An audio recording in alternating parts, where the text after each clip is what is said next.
Everyone, Joe Waxman here, the mediocre astrologer. Meh, he's okay. What's up, everyone? Hey, today I have another epic list. We're going to go over a rather sobering topic, died too young. Continuing on the theme of the recent video about the 27 Club.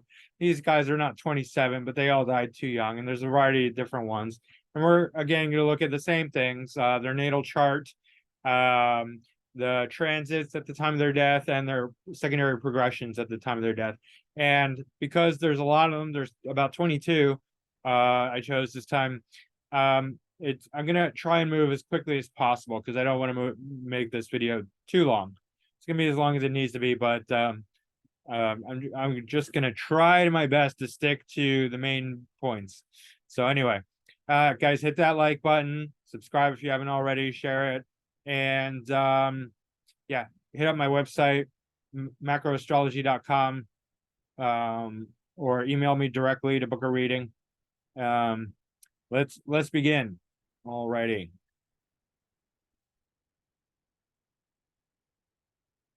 All right, we're starting with Notorious B.I.G. Okay, so things we want to look at in natal chart. All right, Ascendant Lord Jupiter. It's not good dignity. So Ascendant Lord Jupiter is in Capricorn. Opposite is exaltation. That's ability. And of course, there's mutual reception by exaltation with Mars. So that I mean, it's good in some ways, I guess, but Mars is always very difficult, right? Mars in Cancer is quite violent. We can look at the eighth lord, which is Venus, and Venus is conjunct Mars opposite Jupiter, right? And that might be even more of a problem. We do see Uranus on the eighth cusp, and we know that Biggie was shot. He was shot dead at March 9th, 1997. Okay, we see that Uranus in Libra. Libra is not a very violent sign, but Uranus certainly can be. Accidents, trauma, things like that. Let's see if there's anything else worth mentioning here. So Venus is third lord and eighth lord. Mars is ninth and second. Interesting. All right. At any rate, yeah, we see Jupiter, the ascendant lord, is not in great dignity here. All right.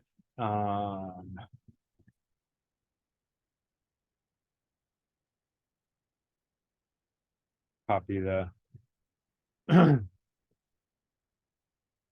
death time.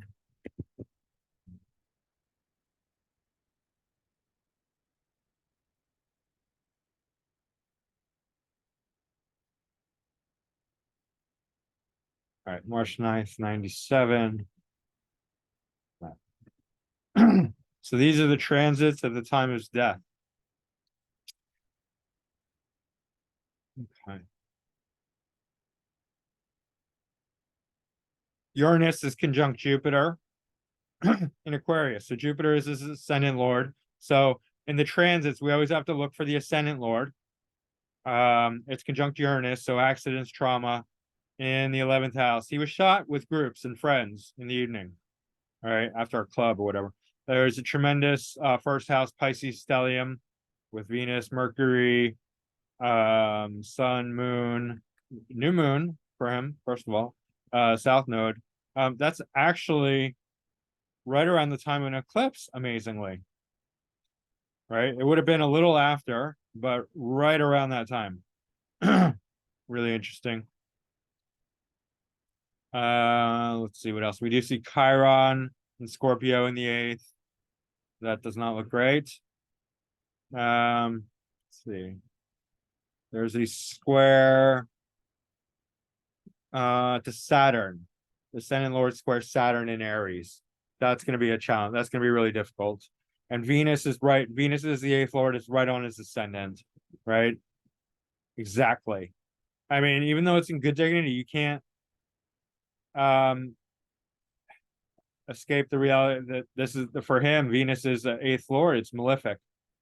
So interesting. I wouldn't necessarily have guessed that, but it is what it is. Right. So let's see what else. North Node is conjunct Pluto, and Mars is exactly conjunct Pluto. Right. So this is a violent combination right here. His natal Pluto. Moon and South Node, Moon and South Node are opposite it. Yeah. So pretty interesting there. Some definite linkages. Let's go to secondary progressions.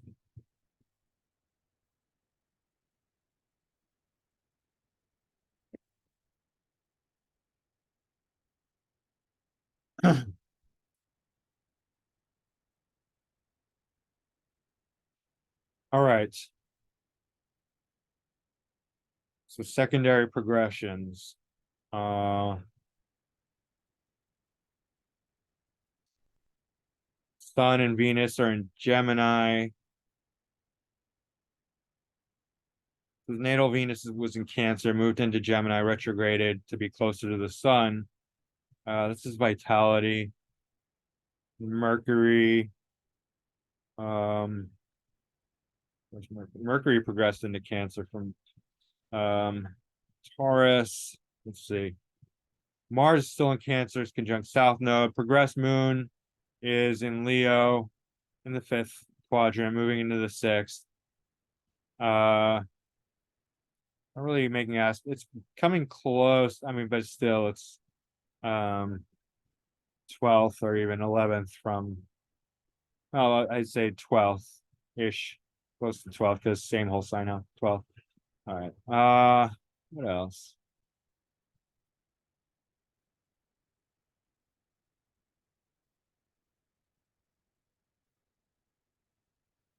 Do you see this Mercury conjunct the Venus and Mars? I don't know if that, but it is opposite Jupiter.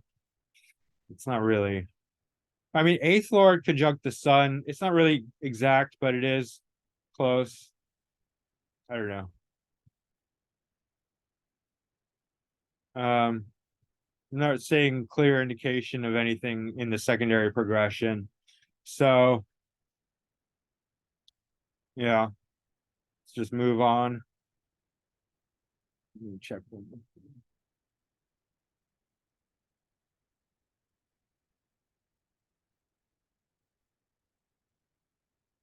I'm not seeing any really bad aspects to the progressed moon.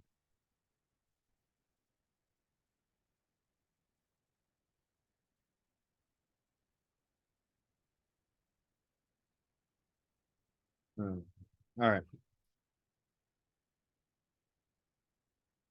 I did not study these beforehand. I'm just trying to look at them as we go. So, John Belushi. He died March 5th, 1982 of a drug overdose. All right. So John Belushi has Capricorn ascendant with Venus and Jupiter. Jupiter is definitely not in great dignity, but it's exactly conjunct Venus right in the ascendant, right in the 1st house. So highly expressive. And Sun is the 8th Lord, 1st, 2nd quadrant. We look to Saturn. Saturn's in Virgo. It's retrograde. It's in conjunct the Sun. And then we got Pluto in the 8th. Pluto and Ceres. Right. So that's gonna be difficult. And then we got Pluto opposite Mars. Exact. Wow, 1 by 1 degree. Mercury opposite Ceres.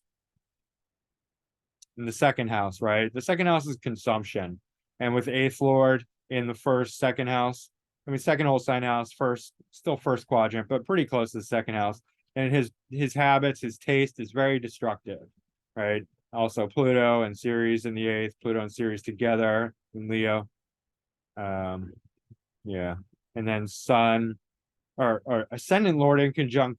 So Sun and Saturn in conjunct, but Saturn is the Ascendant Lord and Sun is the 8th Lord. So that's quite difficult. Um, the Ascendant Lord's also retrograde, showing that he's very stubborn and not going to go with the flow easily. He's going to do his own thing. And Venus is also in conjunct Pluto, Venus and Jupiter in the first house, right? So that's very dangerous in general.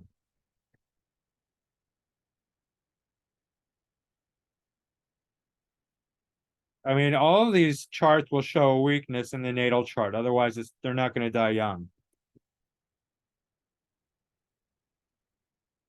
So that's one thing we have to keep in mind. And then the secondary factors are the transits or the secondary progressions.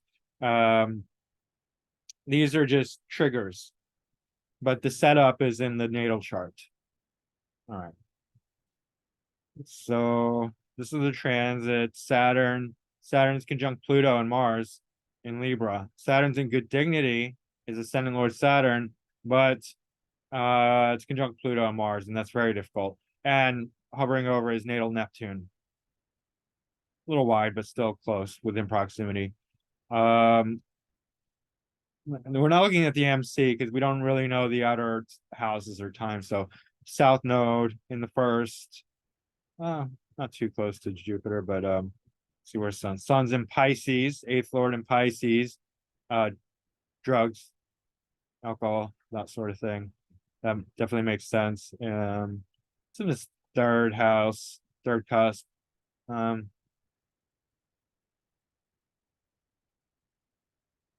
Not particularly anything. See, Mercury is here. What else?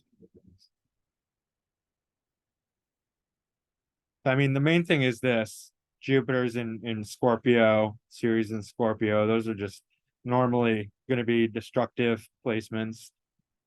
Moon and North Node.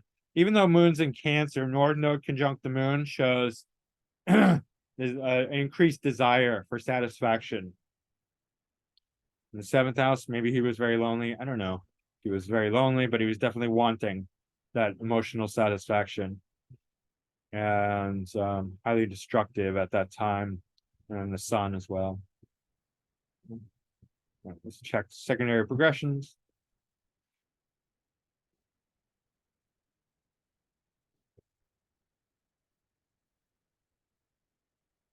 Okay. So main thing is Saturn's not so even though Saturn's the ascendant lord, it's not going to move much because it's a pretty slow moving planet. All right. And Saturn's essentially in the eighth quadrant. So but we have ascendant in Aquarius conjunct Mercury. Actually, it's really here. Like Moon is conjunct Sun in Pisces, along with Mars, right? And then Sun is the eighth lord, right? And then Moon is his heart, his motion, and they're all in Pisces, so it's like, drugs, alcohol, loss, separation, that sort of thing.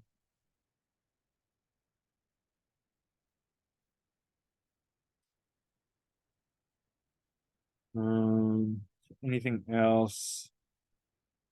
Pluto and Ceres are even more conjunct in the progress chart, but that's about it. Okay, let's keep moving.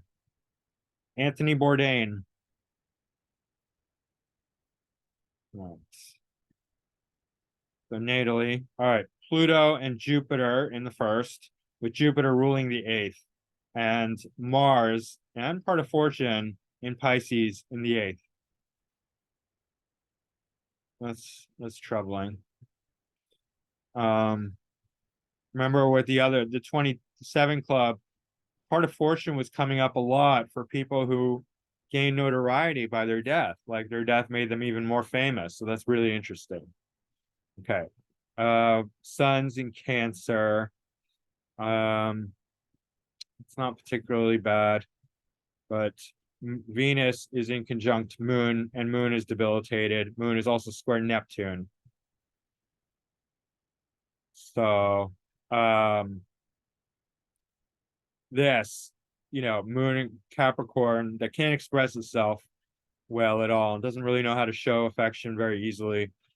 or really doesn't like to show affection, doesn't like to show it cares, when moon's in Capricorn. It's square Neptune, so that shows a definite, and Neptune's opposite, Sedna. That's a big T square. So that definitely points to drugs and alcohol abuse. Also in conjunct to Venus, his moon's not expressing itself well. He's turning to Venus and Gemini, which would be like women and just flirting and being wild, and it Venus and Gemini just loves everything, so a bit of everything, right? It does have South Node Mercury Gemini, so very smart. But Sun also is conjunct the 12th cusp, so that's interesting.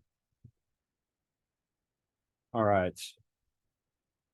So Jupiter, remember, Jupiter's the 8th lord. Also, Neptune is tied to the 8th. Mars in the 8th is 9th. So this is a loss of faith. This is like existential dread, right? Really prone to depression, perhaps occultic beliefs, but not in the best way.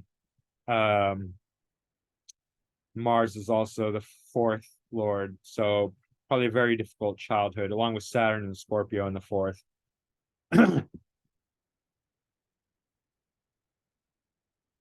Oops.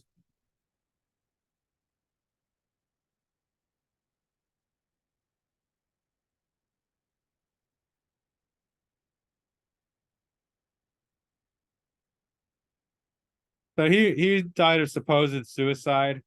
Um, I suspect that there could have been foul play. My conspiratorial mind does go there, because he was involved with a documentary along with several other people, to expose the satanic elite pedophile ring club.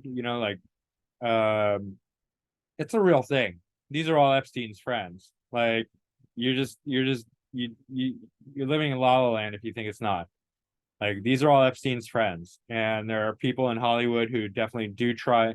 Hollywood celebrities, all the big up, the elite, who do try and expose them. There's certain people who get in initially because they think it's all like innocent, then they realize what's going on, and by that time it's too late. They've already got you.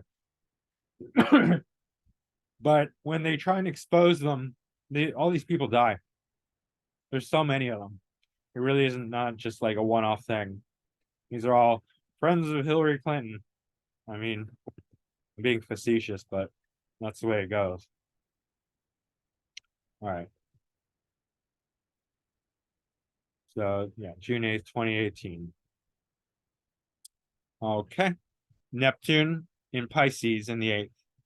First thing.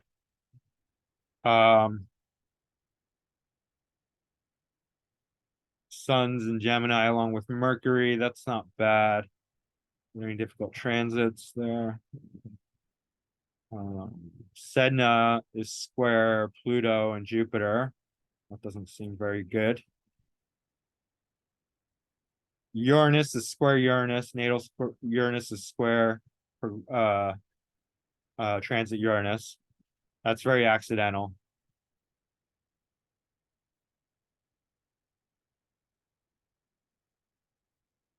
Jupiter's in Scorpio. Jupiter's the 8th lord in the 4th house. That's, yeah. So like death at home. As far as, was it suicide or was it murder? Well, I mean, ascendant lord is Sun, and it's conjunct Mercury. Mercury's the 10th lord. It's in good dignity, Mercury here. It's also same as its natal Mercury position. Well, I mean, same sign. It doesn't seem like he himself is in rough shape, right? Mars is in Pisces in his 8th. Mars is violence. That's not him. He's not Mars, because he's Sun, right? Neptune's in Pisces here, so deception, lies. Jupiter, the 8th lord, is in Scorpio, which is very dangerous. 8th lord in Scorpio in the 4th house. So you want to know my guess? This was foul play. So yeah, unfortunately. Um, Saturn opposite Sedna is probably not great. Saturn and Scorpio. But the main thing is this Jupiter, Neptune, Mars. All right. Let's keep going. Emily Bronte. Now she wrote Wuthering Heights, but she died at age 30, so she was very young. All right, so Scorpio rising with Mars conjunct Venus in Virgo, right? So very Virgo-ish, Virgo writer, right? So Ascendant Lord conjunct Venus, Mars, Venus, and Virgo, passionate. So even though Venus is not great dignity, it's good for Virgo things. That's why I always say, like, you can't just be like, it's, we need, as an astrologer, we need to play more than one note, right? You can't just be like, poor dignity, bad, right? It's multifaceted, it's nuanced, right? Venus and Virgo is good for Virgo things. So writing. All right. And it's conjunct Mars, or Ascendant Lord. Eighth Lord is Moon. Moon's in the eighth. So you would think that would protect her from death. It didn't. From an early death. All right. Moon has a strong septile to Pluto. Ooh, that's interesting. Pluto and Chiron. All right, let's see what else. Mars is in conjunct Ceres. She died of tuberculosis, by the way. North Node in the sixth. Venus is the sixth Lord, conjunct her ascendant, Lord, in poor dignity. So, that's how you'd look at it. I mean, it's obviously not going to make her, it's not bad for writing. It's great for writing, not good for health. Okay.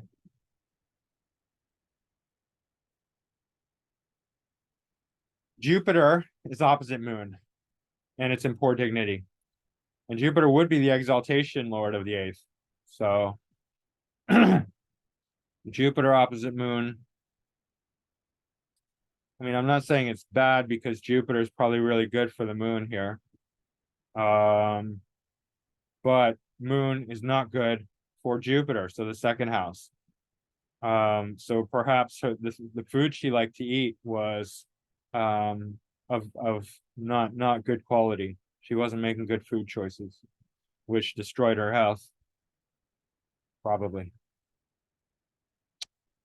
And there's also an inconjunct to Eris, which is no doubt going to cause some issues for her. And then Sun is also square the nodes by 2 degrees. And that's her vitality. So it's not a deal breaker. It's not, I wouldn't predict somebody die young from that, but definitely going to have an impact with other factors. And Sun is also sesquisquare Sedna. Sedna deals with water and drowning. So tuberculosis is not like that, but interesting that drowning affects the lungs.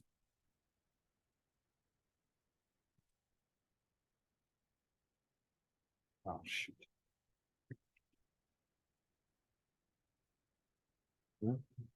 Sorry.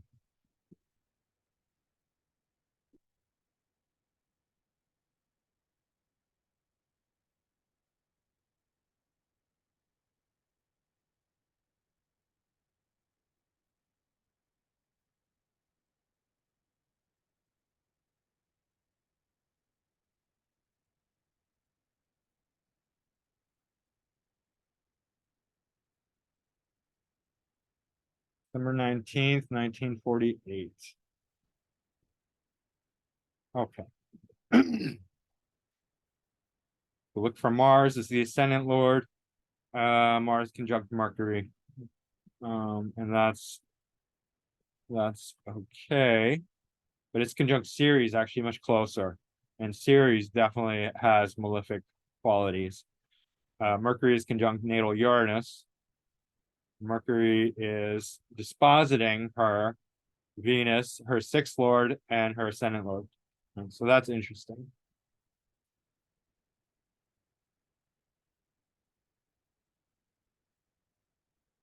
Venus is in Aquarius. It's not really doing much here. Square her natal nodes. That's interesting. Yeah, it's exactly square her natal nodes, the sixth lord, and North Node is in the sixth house. Pluto's conjunct Ceres. Uranus is not too far away. Negative aspects to Mars. Let me see here. Mars is in conjunct natal moon. That's interesting.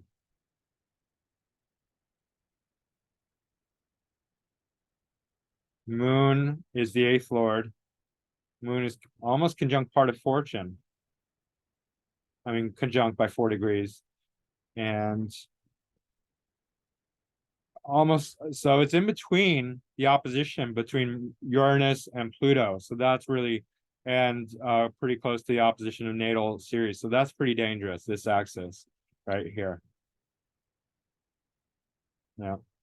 And then we also got part of fortune and Chiron, not MC, Chiron, part of fortune, Chiron, and Scorpio. Anytime planets are in Scorpio, obviously it's going to bring up themes of death. So yeah, Moon being the eighth lord, it's really lining up in a dangerous way. Opposite Ceres, natal Ceres, and transit Pluto and Uranus, and then Mars conjunct natal Ceres. Mars coming into Mars in the first, Mars coming into conjunction with Uranus. So anyway, the transits. Let's look at secondary progressions.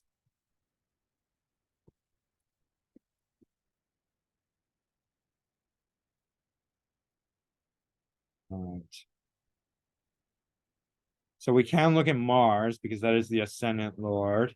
So the ascendant is the progressed ascendant is coming into contact with it's conjuncting by 3 degrees Uranus and then Neptune. So Uranus for accidents. These are all very similar. Progressed moon has gone into Leo, opposite Eris. Yeah. Progressed sun's in Virgo. Mars is in Libra. Progressed Mars is in Libra.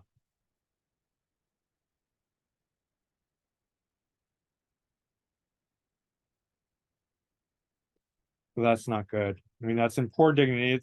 I mean, not the Mercury. Although, if you look at whole sign house, Mercury is taking up the eighth whole sign house. So there's that to consider.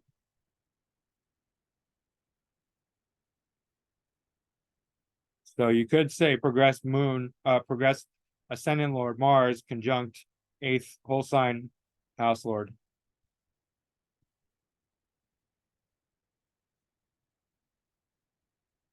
Venus is in Pisces. Venus is the sixth lord. Difficult to see. There's in conjunct to Saturn, natal Saturn. Interesting, and that's actually a mutual reception between fourth and 11th lord. Interesting. But Venus is also the sixth lord.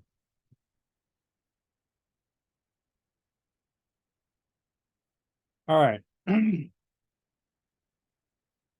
Let's move on. I don't think there's anything else here. Right.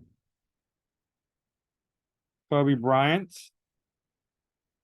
died in a helicopter crash. Also suspected foul play, but I don't really know. Don't really know. Okay. He does have Ceres conjunct the ascendant. And that's probably not bad on its own, but if they're malefics squaring it, which there seems to be with Mars in Libra conjunct Pluto and Venus. So Mars conjunct Pluto and Libra, that's going to be bad. That's very difficult. And that's essentially squaring the ascendant, squaring Ceres. Not very good. So what do we have in the eighth? Mercury. Mercury in Leo retrograde. And then Sun and Saturn in Virgo. That's actually a mutual reception. And then Saturn's the ascendant lord. Saturn, Saturn in Virgo is fine, but Saturn conjunct Sun is bad for Saturn. It's bad for both of them, really. But if one is strong, the other is weak, then it's okay. Like in Leo, I've seen it work, but that's not good. It's not great. Sun's also the eighth lord, so ascendant lord conjunct the eighth lord in the eighth house. With Mercury, Mercury is sixth lord, so daily grind. Ninth lord, travel. Yeah. North node, part of fortune in Virgo. Made famous by his death. Interesting.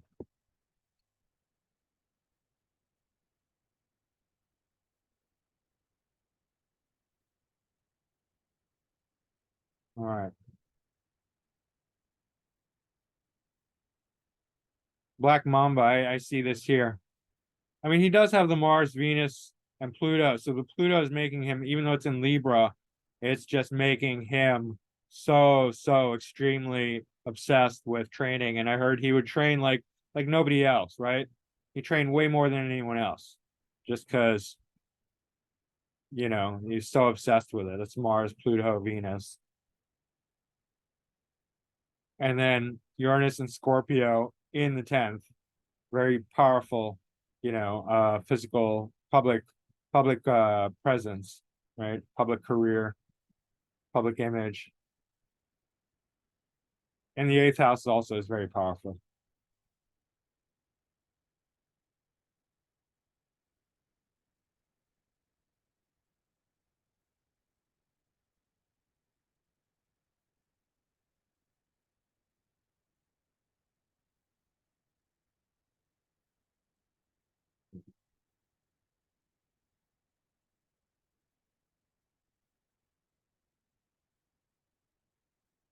Okay, these are the transits at the time of his death.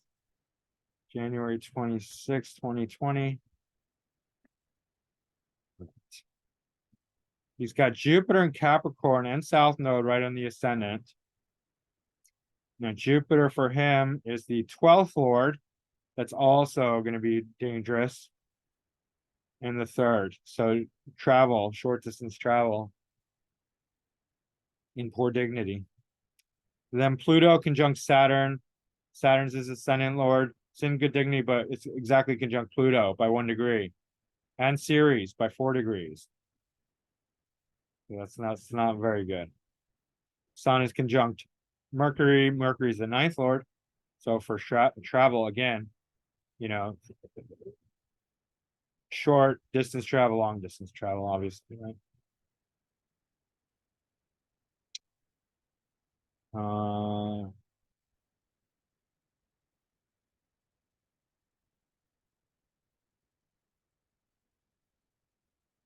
Sun and Venus, Neptune, and Pisces progressed. Oh, these are the transits. Never mind, not the ascendant. So Venus, Neptune, and Pisces.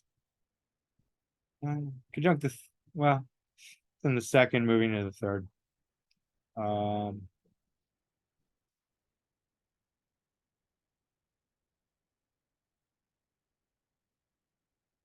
Mars is exactly conjunct Neptune. That could be lies and deception. Let's see what Mars is 10th, 11th. So public groups, networks. There could be something fishy going on there. Also with Venus and Neptune and Pisces, some deception. But really we see a lot of, I mean, the main thing is here. In the first house. This Ascendant Lord Saturn conjunct Pluto is really bad. Also Ceres. And then Sun is still in the first with conjunct Mercury. Sun is the eighth lord, so that's why. So anyway. Let's go to progressions.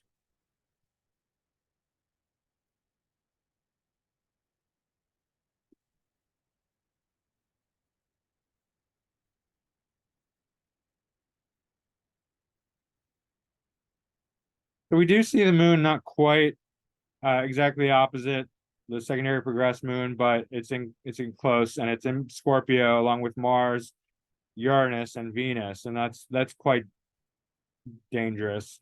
Um, Scorpio in general. Moon is moon is debilitated in Scorpio, and Venus also is in detriment.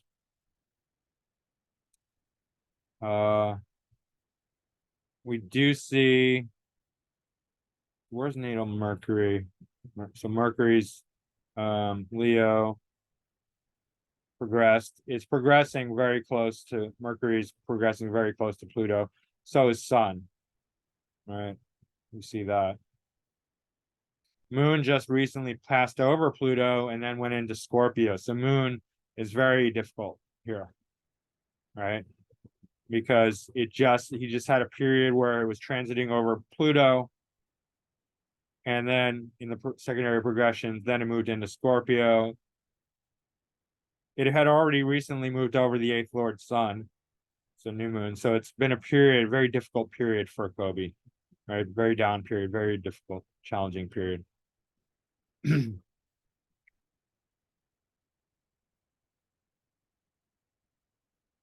Saturn's not really doing much. I mean, it's the secondary progression. Saturn moves slowly, obviously.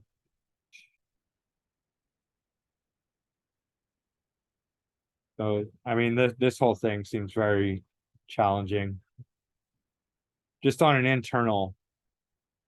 Well, Mars conjunct Pluto or Neptune. Uranus. That's going to be an issue. I mean, Mars is the 10th lord, but it's also fourth whole sign house.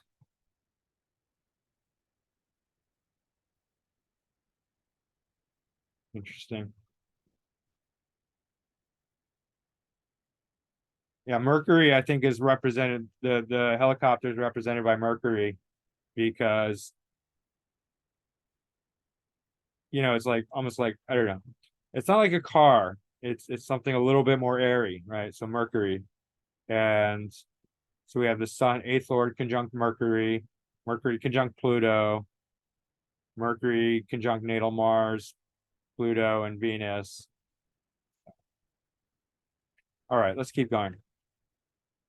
Karen Carpenter. All right, let me just read this. Death to emetine cardiotoxicity due to or as a consequence of anorexia nervosa. The coroner told colleagues that Carpenter's heart failure was caused by repeat use of Ipecac, an over-the-counter medic often used to induce vomiting. This claim was disputed by Levin Cron, who said that she had never known her to use Ipecac and that he had not seen evidence that she had been vomiting.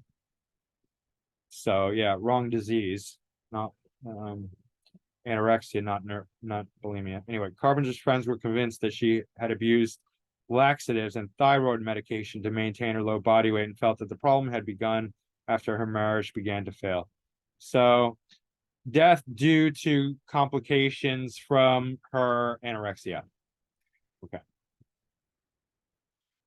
She does have Uranus conjunct the ascendant, so that's a trauma indicator, right? Definitely some kind of trauma early on, most likely, especially with the semi-square to Pluto. And Pluto's conjunct Moon in the second whole sign house, but third cusp. Moon's ruling the second cusp, conjunct Pluto. Then what else here? We have Moon opposite Jupiter. That's not so bad if it weren't for Pluto, but that's in the mix. Venus is in the eighth, right? Venus, vanity.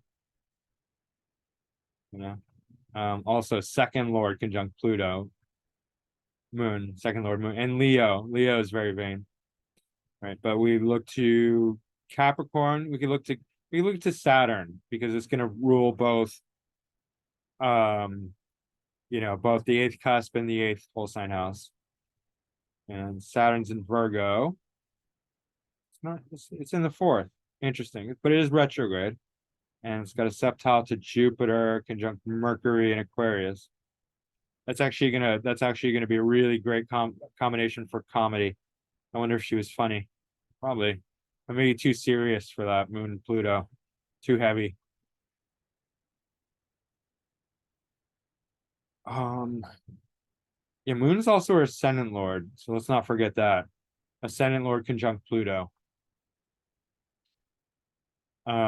With an exact semi-sextile to Saturn and a septile to Jupiter and Mercury. All right, so hers is pretty obvious. It really here's the dangerous thing, and Uranus, right? A Uranus, we could also say, is the eighth whole sign house lord, co-lord. So there's that relationship as well.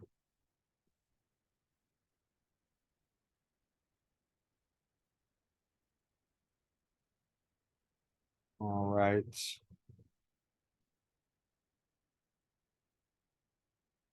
Let's check out the transits.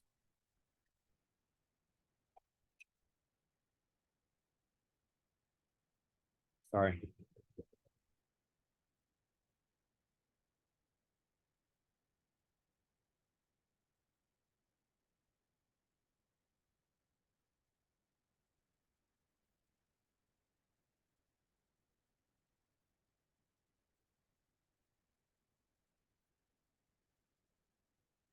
So many steps. All right. These are her death transits. February 4th, 1983.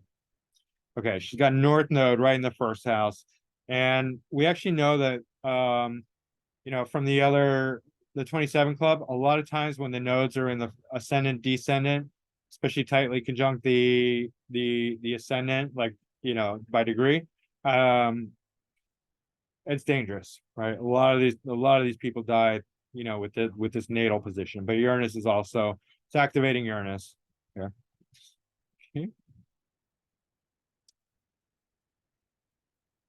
And there's a semi-square to Pluto moon by the nodes. We do get Sun's technically in the ninth. Yeah. But eighth whole sign house. And then we get Mercury and Ceres on the eighth cusp. That's interesting because Ceres does deal with agriculture and food limits, food limitation. I didn't even think about that, but let's see. Ceres is conjunct Chiron and part of fortune in the sixth house. So that's kind of wild. Natally. Let's see what's Saturn doing. So Saturn's in Scorpio with Moon, and it's a little widely conjunct Pluto, but still, that's in effect. So that's the eighth lord conjunct Moon and Scorpio. Scorpio on its own, Moon and Scorpio. Moon's the ascendant lord. So here, the transits. This is very bad. This is dangerous. All right. Fifth house, entertainment, fun. She had too much fun, starving herself and making herself look thin. Too much vanity. Right here, Moon, Pluto, Leo. All right, here we have Moon, Saturn. Saturn's the eighth lord, Scorpio, and Pluto. Yep. That unfortunately is the bulk of it. So let's look at the secondary progression, see if there's anything additionally there.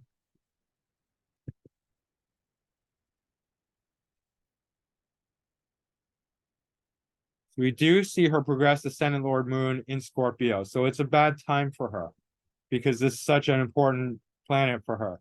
It's her ascendant Lord, and it's also her second cusp Lord, right? It moved away from Pluto, but it's in Scorpio, right? She was having a good time for a while.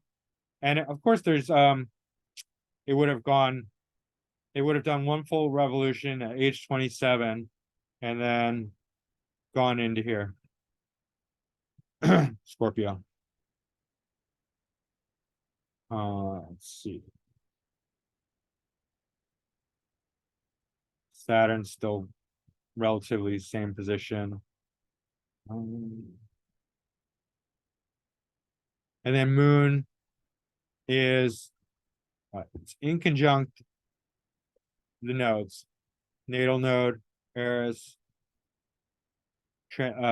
progressed, Eris, the same. These are the same, basically. Sun has moved into Aries, but that's not the issue. It's the moon. That's the problem.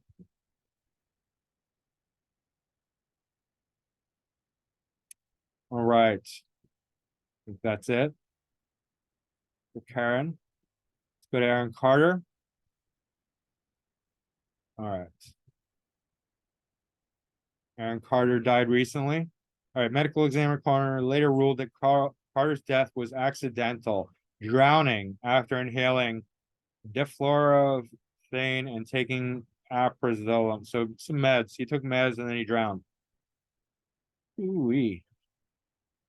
All right. Let's look at that. So technically, Cancer is the eighth whole sign house, but because of the cusp, the descendant will look to the sun. There's nothing in the eighth house, but the eighth lord is in the 12th. And that's not technically so bad, but widely conjunct Saturn and Mercury. And then Jupiter, let's look at Jupiter. Jupiter's in Aries with Eris in the 4th. But Jupiter has a square to Ceres and the part of fortune. Interesting. Remember, Ceres is a malefic. And, he was fortunate. He was very fortunate, but he did not make good choices in life and died young. And he had Mars and Pluto in Scorpio conjunct. That's really intense, very destructive. Mars is ruling the 4th lord. So he died young. Yeah.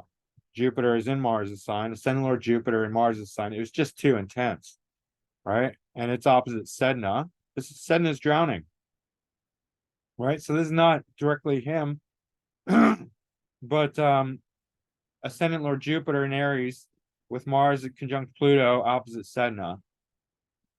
Destruction, drowning. Pretty wild. All right, Saturn, Uranus right on the ascendant, trauma. Uranus opposite Chiron, exact, on the ascendant, descendant, and Saturn, very close. Neptune and Venus in the 1st in Capricorn. So that's a love of Neptunian things, drugs and alcohol. Ceres also in the 1st. So we can see a lot of destruction with this guy, and trauma and wounds and rejection, right? Uranus opposite Chiron, the ascendant, descendant. That's going to be very difficult, along with Saturn. Shows a lot of rejection. Rejection by others, rejection, personal attacks on him, because Chiron is in such bad dignity here. This has a sesquisquare to Pluto, it seems. So a lot of people, I think, were attacking him for his music. Chiron's also square the nodes. So that's going to fuel his drug addiction. Uranus is also square the nodes. Definitely trauma. Yeah.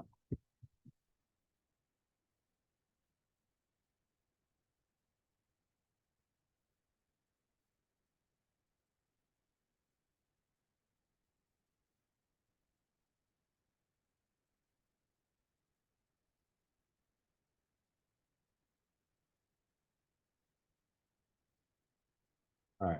November 5th, 2022. That was very recent.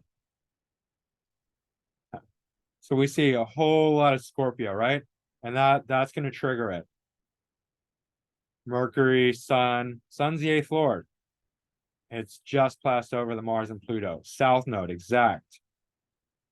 And then Venus and Scorpio, where Venus is in detriment, right? Very destructive behavior, triggering this Mars Pluto opposition to Sedna, where he was drowned.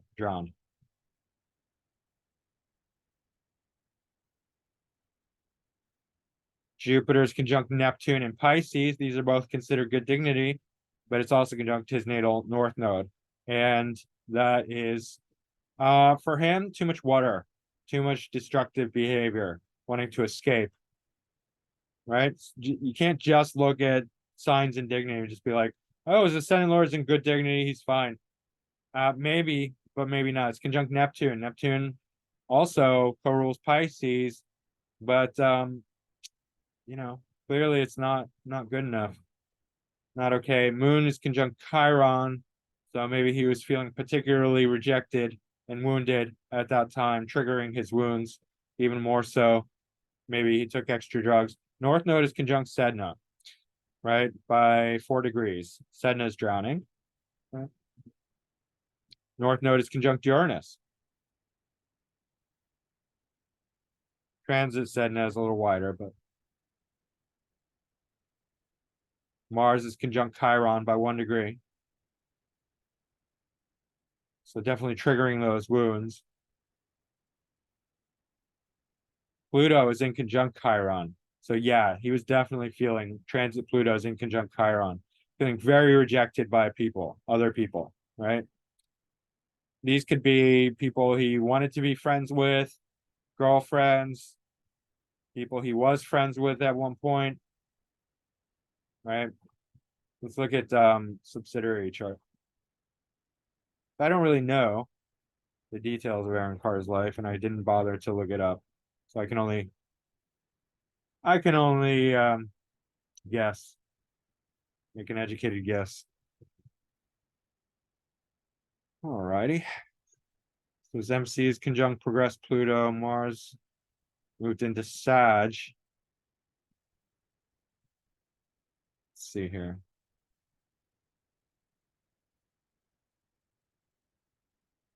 Sun's in Capricorn. Sun's exactly conjunct Ceres, an opposite part of fortune. That's interesting. Still in the 12th. Ascendant is at 29 degrees, anaretic degree Capricorn.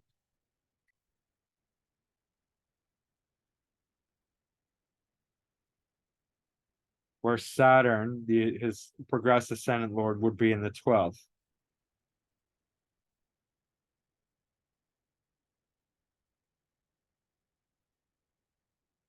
Moon is in Libra, widely conjunct part of fortune, conjunct the MC.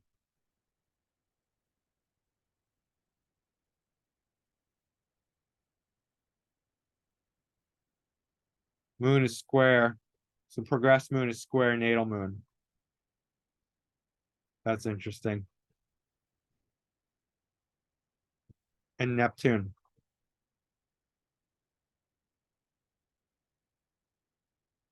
Progressed Neptune and moon.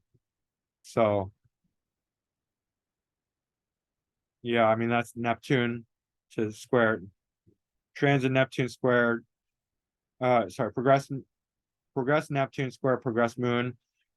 In a T square with natal moon. That's gonna be very it's gonna point to drugs and alcohol for sure. The 8th lord is Sun. That's conjunct Ceres, opposite part of fortune. Death by fame by death. Interesting.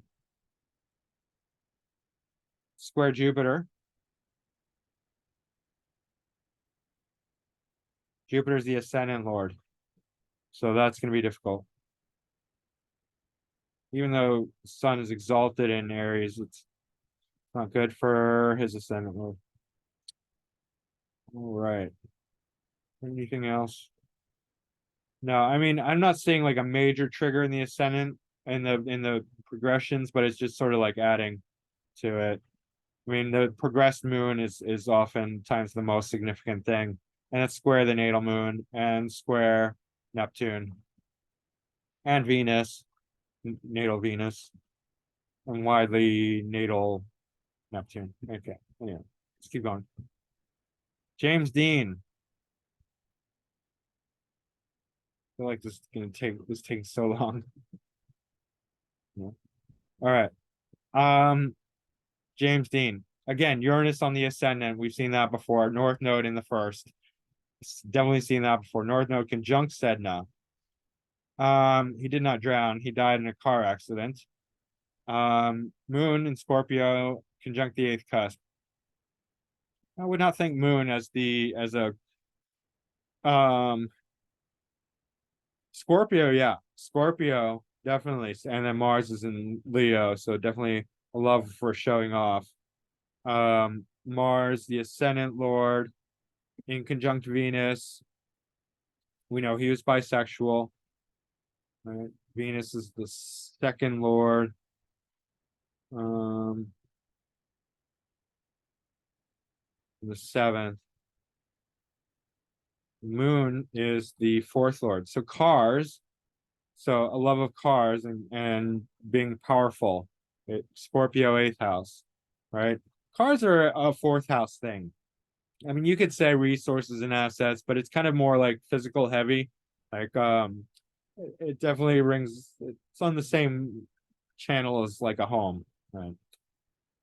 It does have Pluto in the fourth with Jupiter also. So Pluto, very powerful, right? So definitely a sort of love of power, like I guess cars. Jupiter's the ninth lord, so travel, and the 12th lord, something exotic travel, cars. Mars is also here. Let's see. Jupiter square Uranus. So something very shocking. So Aries rising. I'm not really seeing any bad aspects to. I mean, there's a light square to Moon by 3 degrees, so that does count, right? But Mars is probably good for Moon here. Um, even though it's well, Mars is always difficult. So even though it dignifies the Moon in Scorpio, it's still Mars, so it's still going to be difficult. Moon square Mars. Um, first lord, eighth lord, yeah, and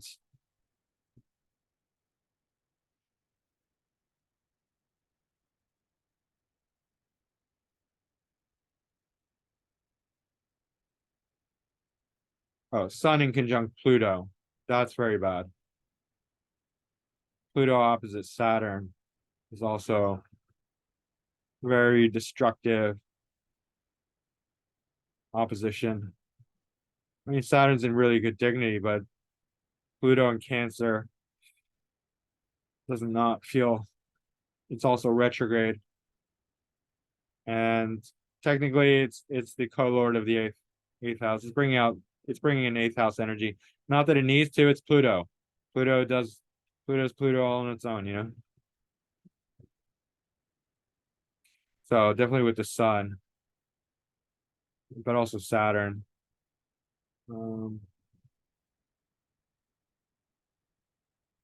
all right, let's look at the transits.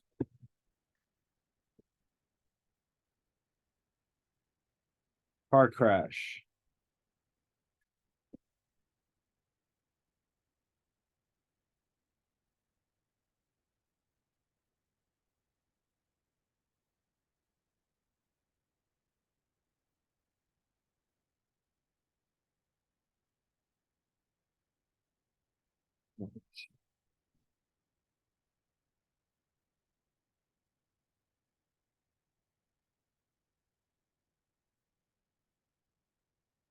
Let's see here.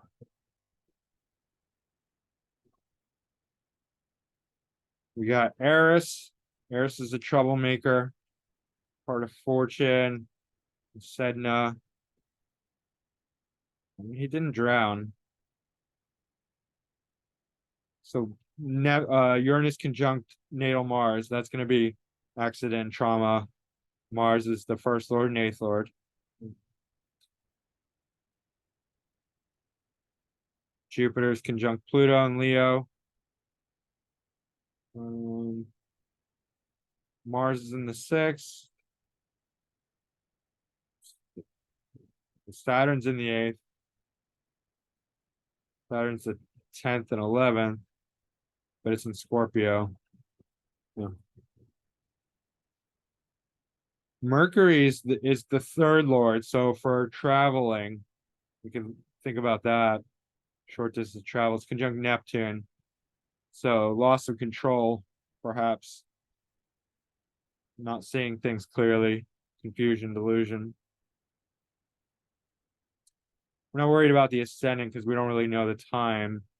I mean, we probably do know the time, but I didn't put it. I'm just looking at the date, so we're not worried about the ascendant.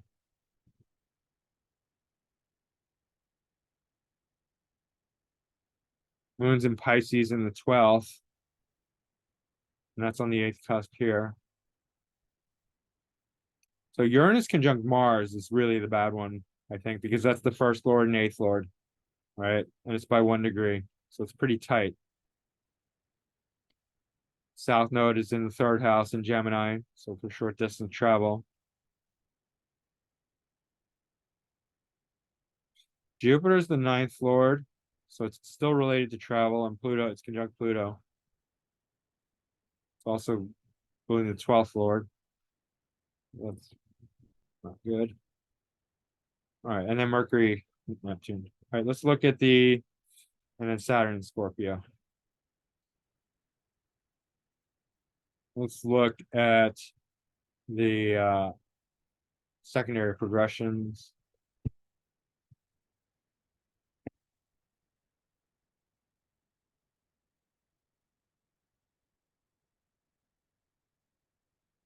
September 30th, 1955.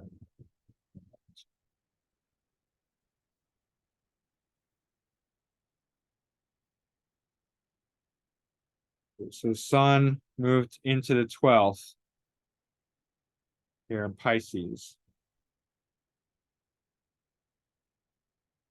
And we see that Mars, Ascendant Lord Mars and 8th Lord Mars moved into Cancer, retrograded, in the same sign as Pluto. So that's not good at all for him. Moon's in the 6th, progressed moon's in the 6th in Virgo. It's okay, unless it has some bad aspects.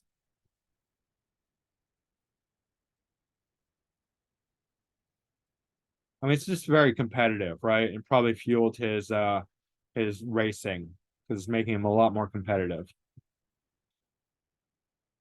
Really seeing so technically part of fortune moved into the 8th house. So, yeah.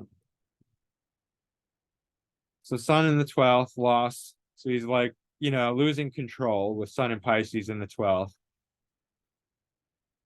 Still got the natal positions here. Mars lost dignity, moved into Cancer, became more dangerous, reckless, emotional, unhinged, and Pluto influence. And then Moon's in the 6th, very competitive.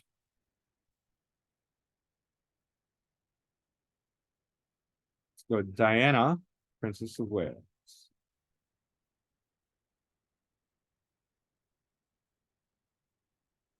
She died in a car crash in the Pont del Alma tunnel in Paris while her driver was fleeing the paparazzi. And we all know that King Sausage Fingers and Queen Elizabeth had her murdered because she knew too much and she just didn't want to play the game anymore. And furthermore, her and Charles were both having affairs, I believe. And yeah, they just wanted her out because she was no longer useful to them. So let's see, Jupiter. Jupiter's in Aquarius in the 2nd house. And that's okay. It's retrograde. So retrograde. If they knew astrology, they could have known that. They should have just hired me. I would have told her. I would have told them. You do not want this woman in your royal family because she will not follow the rules. But she's not. She's Jupiter retrograde, ascendant lord, Saturn in Capricorn in the 2nd. So she's very mature, very responsible, but retrograde, she's not going to follow the rules. Neptune's retrograde in the 11th in Scorpio. I mean, come on. Chiron's retrograde. Mercury's retrograde. She's not going to follow the rules. North Node conjunct Uranus. She's a rebel. Forget it. You guys, you need me. You need the mediocre astrologer to tell you these things. All right. So Jupiter's in the second. I don't really see anything bad. I see a square between Saturn and Sedna. Let's see here. Part of fortune in the eighth. North Node conjunct Uranus in the eighth. Mars conjunct Pluto. Some people would say that's the eighth. It looks more like, feels more like ninth to me because ninth whole sign house. And it's actually 10th whole sign house, but close to the ninth cusp, right? So, but Mars is in Pluto. Mars Pluto conjunction in Virgo. That is very dangerous on its own, and it's opposite Chiron. So definitely some issues with rejection, abuse, mortal abuse even. Let's see. Mars ruling the fourth lord. Mars is the fourth lord and the 11th, and technically the 12th cusp, 11th, 12th, and 4th. So yeah, there's danger coming from groups and networks. The royal lizard family, perhaps something very exotic in the 12th house, which, being marrying into the royal family definitely qualifies. And the 4th house, her home, right? Her family. Yeah, Charles and her lizard family definitely qualifies as that. Um, and then Sun and Mercury technically are in the 8th whole sign house. I don't know if that really is contributing or not, but it's interesting to look at. What is interesting is this part of fortune. Opposite her ascendant Lord Jupiter, right? So that's indicating fame through opposition. Opposition's a relationship. Part of fortune through relationship. Yeah. Fortune through relationship. But this Chiron South Node, that's very disturbing. I mean, just really Chiron opposite Pluto, and then Mars, Pluto conjunct Mars. That's a really bad one. Okay. And then Mars also for cars. But we don't see Mars on the 8th cusp.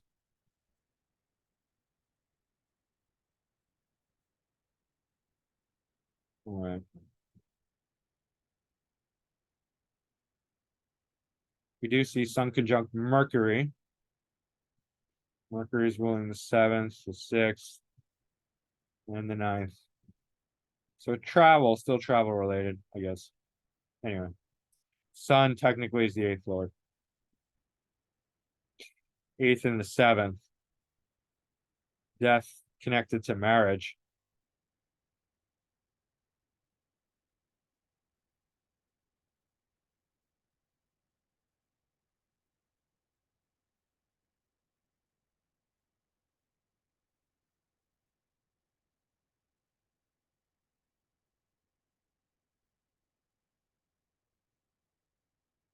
Okay. August 31st, 97. 31st.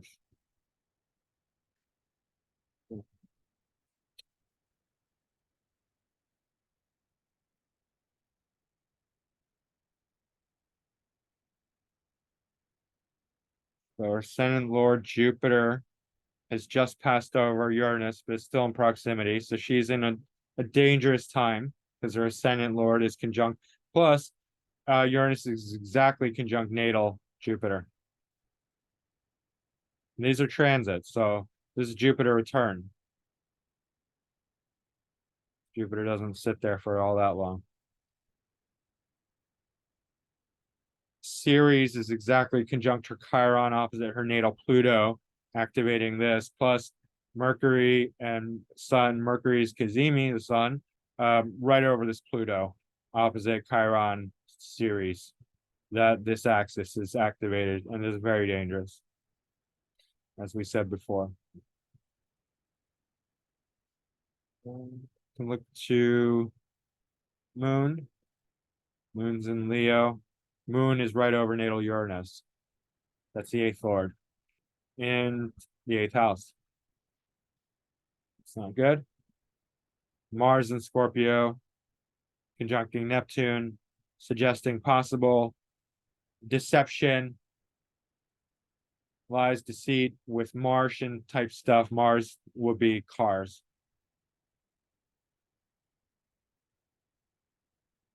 All right. Pluto in the 12th, I mean, in general, is quite destructive. Difficult, difficult position because you can't see it.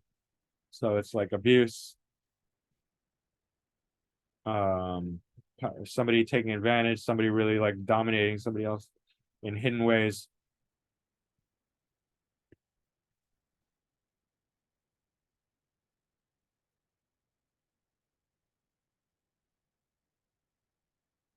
All right, secondary progressions.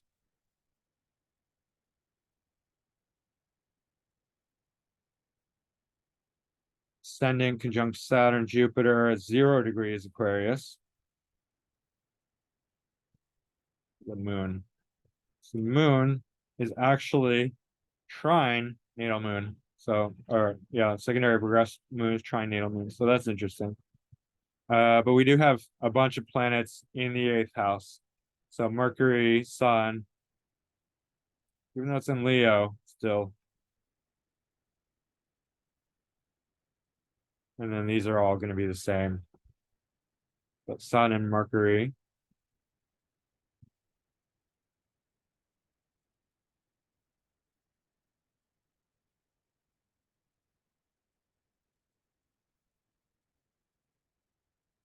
Eighth Lord Moon's in Gemini in the 7th. So again, relating to the nature of the accident by another. Venus is conjunct Mercury. I don't know if that's anything significant.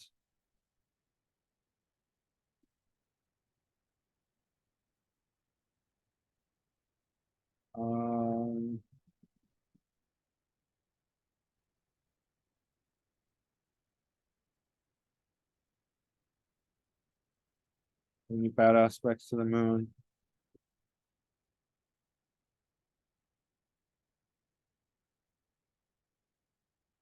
Yeah, to Neptune.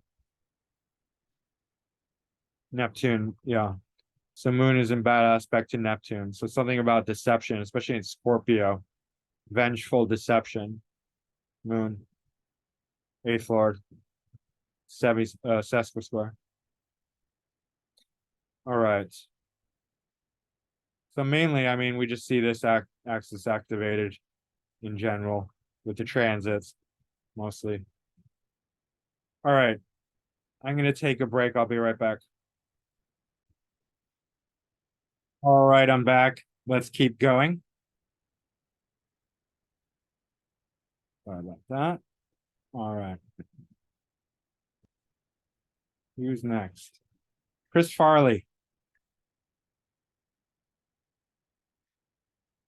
All right. December 18th, 1997, Farley had died of an overdose of a combination of cocaine and morphine, commonly known as a speedball. Advanced atherosclerosis was cited as a significant contributing factor. All right. He has Chiron in the 8th. I wouldn't necessarily attribute that to drugs or alcohol, but it is opposite Pluto and Uranus. Part of fortune is part of that triple conjunction there as well.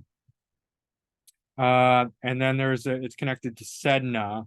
And Sedna I do associate with drugs and alcohol because it's very watery, similar to Neptune, so it has that association. Okay. So he's a Leo rising. Sun is in Aquarius. So yeah, I mean, I don't I mean I really like Sun in Aquarius. It's exactly conjunct Mars as well and Saturn by 1 degree. So that's pretty wild. I mean, Sun in Aquarius is considered in detriment. So there is that. So, I mean, I happen to love Sun in Aquarius. It's neither here nor there. But yeah, I guess when it's the ascendant Lord, That makes a big difference. Okay. So Jupiter is the eighth cusp. That is conjunct the MC in Aries. And the eighth cusp is exactly in conjunct Neptune and Scorpio. So that does seem quite destructive, right? Death by Neptunian factor, drugs. Right. Let's see here. Eris is square the nodes. I mean, Eris, from what I heard, everything is it's in what is it? It's a troublemaker, discordia, strife. Right. Yeah. All right. So, any case, this Pluto, Sedna, Pluto, Chiron, Sedna, Uranus, opposition with semi-square and a sesquisquare. It seems pretty bad. And then the Jupiter, which is the eighth lord, in conjunct Neptune, and Sun, which is the ascendant lord, in detriment, conjunct Mars and Saturn. That's a very just heavy duty combination. So already we can see like certain, weaknesses, tendencies toward also Saturn is the sixth lord. So for illness, Saturn's in good dignity, but it's conjunct the sun, so that's quite difficult, right? Here. And we know he was overweight, and that is often seen in combination with ascendant lord that is not in good dignity. All right, let's do the transits.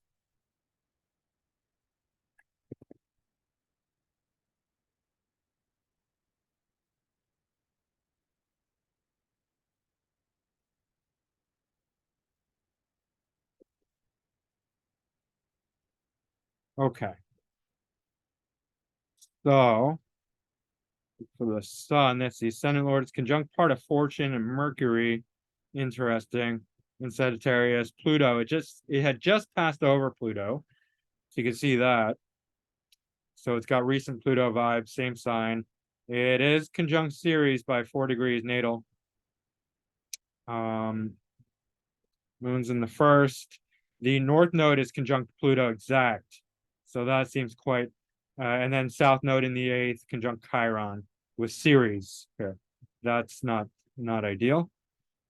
Jupiter is in the same sign as Uranus, kind of far, but Jupiter is the eighth lord, but it's closing in on the Saturn, Sun, Mars triple conjunction, which is very tight.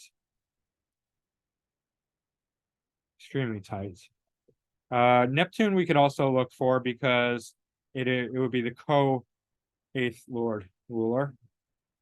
And that is in Capricorn. It's not really doing much, but square Sedna, so that's interesting. Both have associations with drugs and alcohol.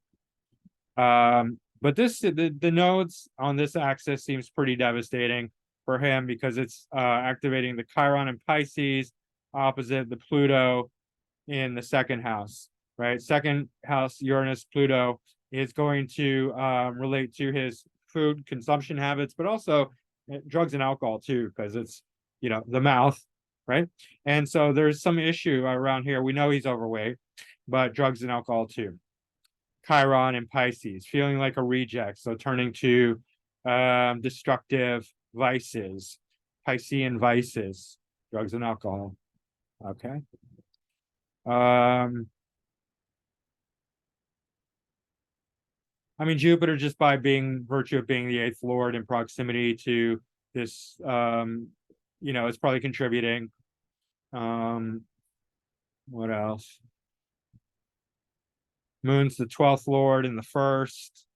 Perhaps that's something to do with it. North node's in the 12th, so that is escapism. Yeah, I don't see anything else that's significant. Let's see here. Saturn's in Aries, so that's not good dignity. And it's close to Jupiter, which is the eighth lord, but it's not, it's a sixth and seventh. Well, sixth lord, Saturn. So anyway, eighth and seventh, conjunct the sun. And I think primarily that the nodes on the exactly conjunct Pluto and opposite Chiron, South Node Chiron, 8th in Pisces, North Node Pluto in Ceres. So that's the main thing. Let's check the secondary progressions.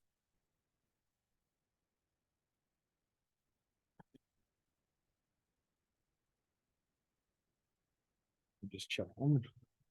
Make sure the date's right. December 18th, 97. Yeah.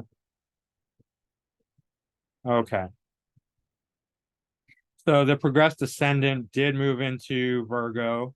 So it's now connecting to Uranus and Pluto, and it's at 0 degrees. So that's quite significant because as soon as the progressed ascendant moves into Virgo, where Uranus and Pluto are, that's when it happens. Okay. Let's check the moon. Moon's in Gemini. It's actually square the natal moon, and we did see that before with one of the other people. I can't remember, by 2 degrees. All right, so that's interesting. Then we get progressed Mars in the 8th, but that's been in the 8th for a while.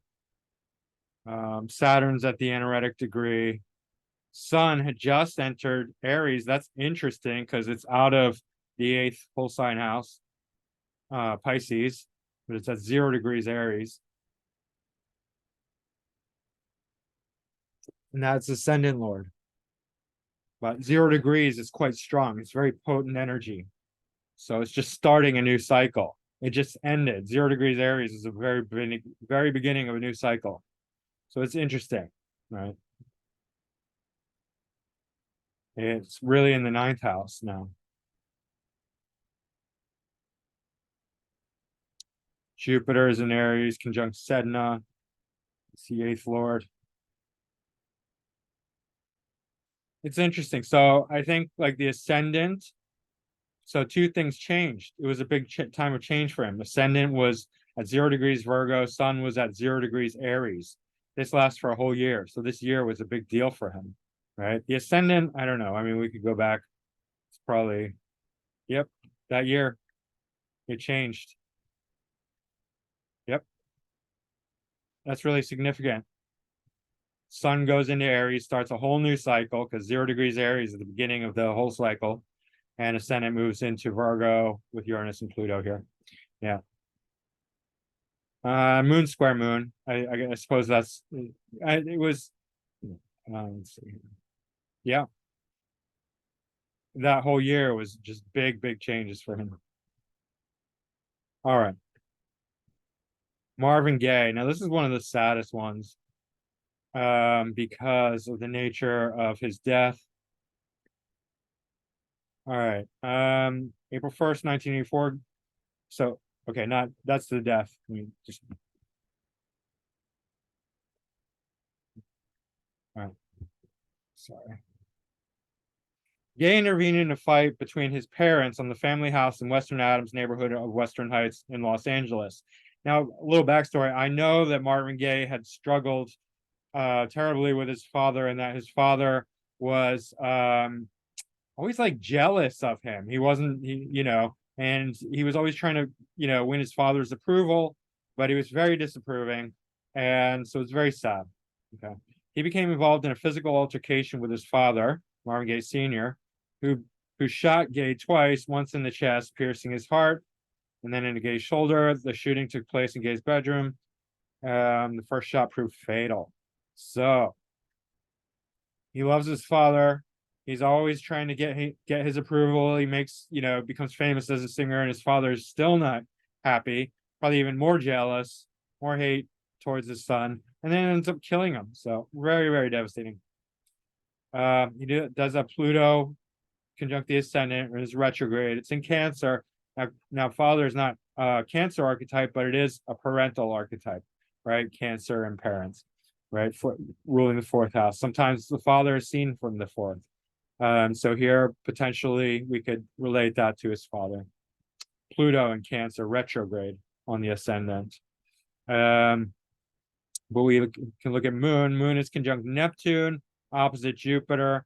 Jupiter's in good dignity, but it does not like Virgo. So Jupiter is not helping the Moon out, or Neptune, which Neptune also rules Pisces.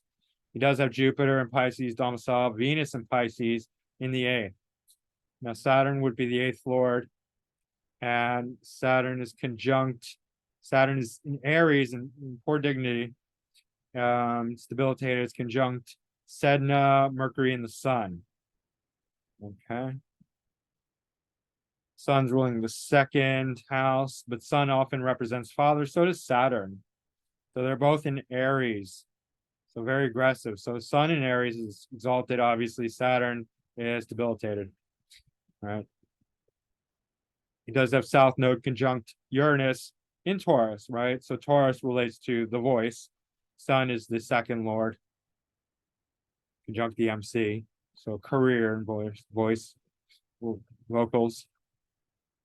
But this opposition is difficult because Moon is the ascendant lord, and Jupiter, although in good dignity, is not good dignity in Virgo. So with oppositions, or like any like a square, a conjunct, you have to look at how one planet will do in the house and sign that it's aspecting. So Jupiter is good in Pisces, not good in Virgo. And Neptune's not good in Virgo. So that's damaging to his ascendant lord, which is a concern.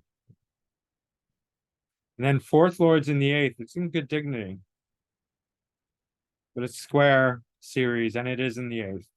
So that's interesting. North node in Scorpio. North node in Scorpio is quite difficult. Also, look at this. Mars in great dignity here, but it's opposite Chiron in Cancer in the 12th. Yeah, and so Mars is always malefic, right? And it's dangerous. Mars is very dangerous. So if Mars is strong, and it's making aspects, you have to check out. So it's got the square to Aries. That's okay because it rules Aries, but Cancer, it's very dangerous too. So this Mars is dangerous to this Chiron. Chiron's a wound, right? Chiron negatively aspected is wounded, rejected, things of that nature. So that's a very dangerous opposition. Mars in Capricorn, the sign of the father, along with part of fortune, which is really interesting. Fame from death again, something, related to that, not necessarily that, but definitely association with that.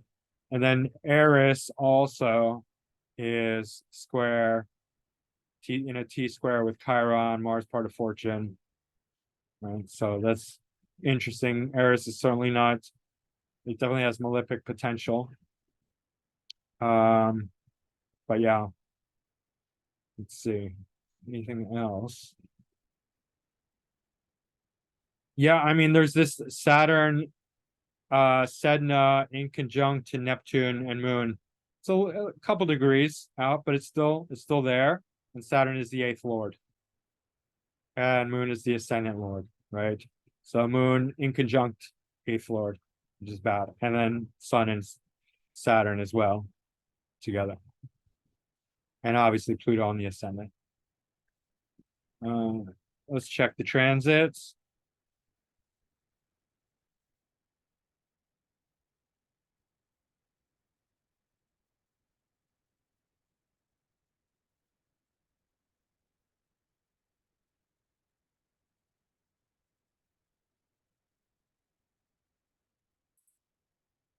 Progressed ascendant in Leo, conjunct part of fortune, interesting.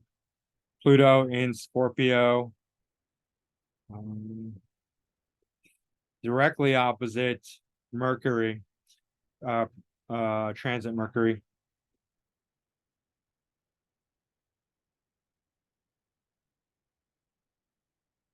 And pretty much square natal Pluto, out of sign, but still square by degree.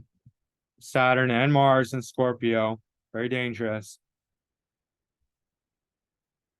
And South Node Uranus.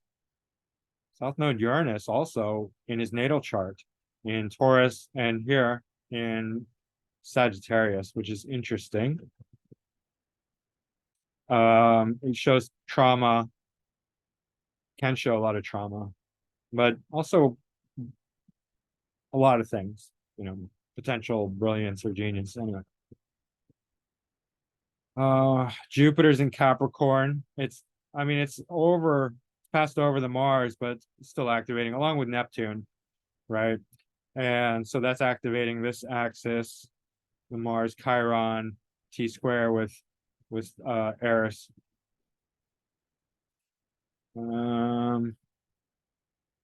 Now Venus and Jupiter both seem to be good dignity here. They're exactly conjunct, but remember, neither of these planets do good for the moon, which is the ascendant lord, natal moon. Venus is exactly opposite. Jupiter is by 1 degree. So very tight. They're both really coming down on this moon in a sign that's not good for either of them.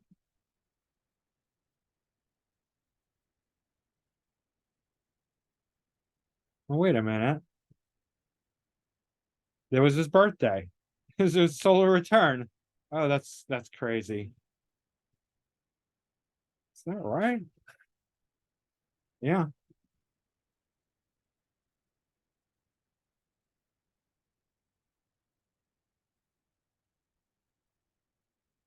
He's born on April 1st. He was born on April 2nd. He died on April 1st. Oh man. That's so sad. And it was new moon. Moon's the ascendant lord. It's in Aries, so it's caught up in this whole thing. Um, this is particularly dangerous. The Saturn, then Mercury, not so much, but the Sun. Saturn being the eighth lord, Sun being it's Sun regardless of what house rules. It's still a person's vitality, right? So it's a new moon. It's interesting that he's dying on a new moon transit. And where's Saturn here?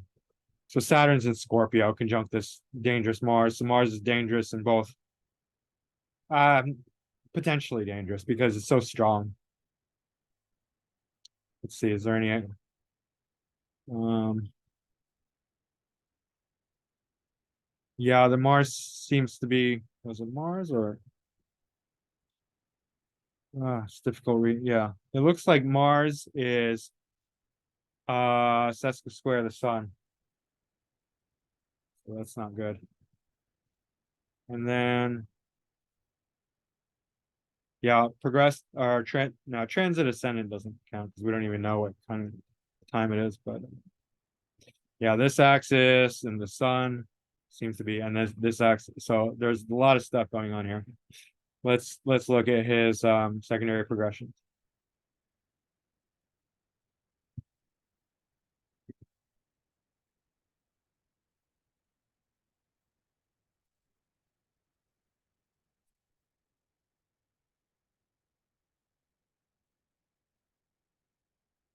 So the secondary progressed Sun is in Leo or ascendant. Sorry. Uh, Mars still in Capricorn. Mars opposite Pluto. That's dangerous. Progressed Mars opposite progressed and natal Pluto. Pluto doesn't move much in progress chart. Jupiter's in Aries. Uh, Saturn's still in Aries. Venus. Saturn is still in Aries. Now the moon, Mercury, South Node, Uranus, MC, Sun, all in Taurus. Interesting. So moon, probably, I mean, it's trine by sign, but so MC and Sun are trine, moon, Neptune, and Uranus.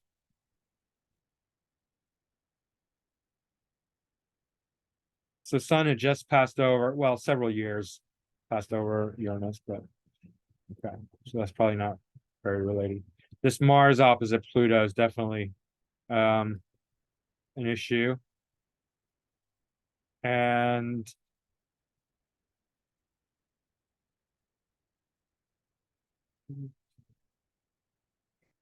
uh Moon conjunct South Node in Taurus. No, I don't know. Progressed Moon. It's this ascendant Lord. I don't know if that's an issue. Doesn't seem to be too bad. Although I don't know.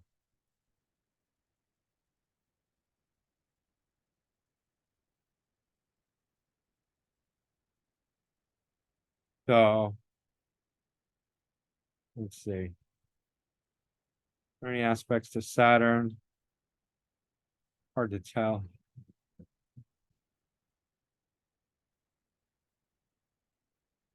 Saturn Mars square by 2 degrees. Saturn square Venus, Saturn square Mars, Saturn, Mars opposite Pluto. Ascendant trine. Ascendant trine. It's actually, and then okay, so actually Mars is exactly in conjunct the progressed ascendant, progressed Mars. So that's a difficult one. And being opposite Pluto. And then Mars is trine, which is okay, but it's still connecting it to the 8th house. All right. Ernest Hemingway.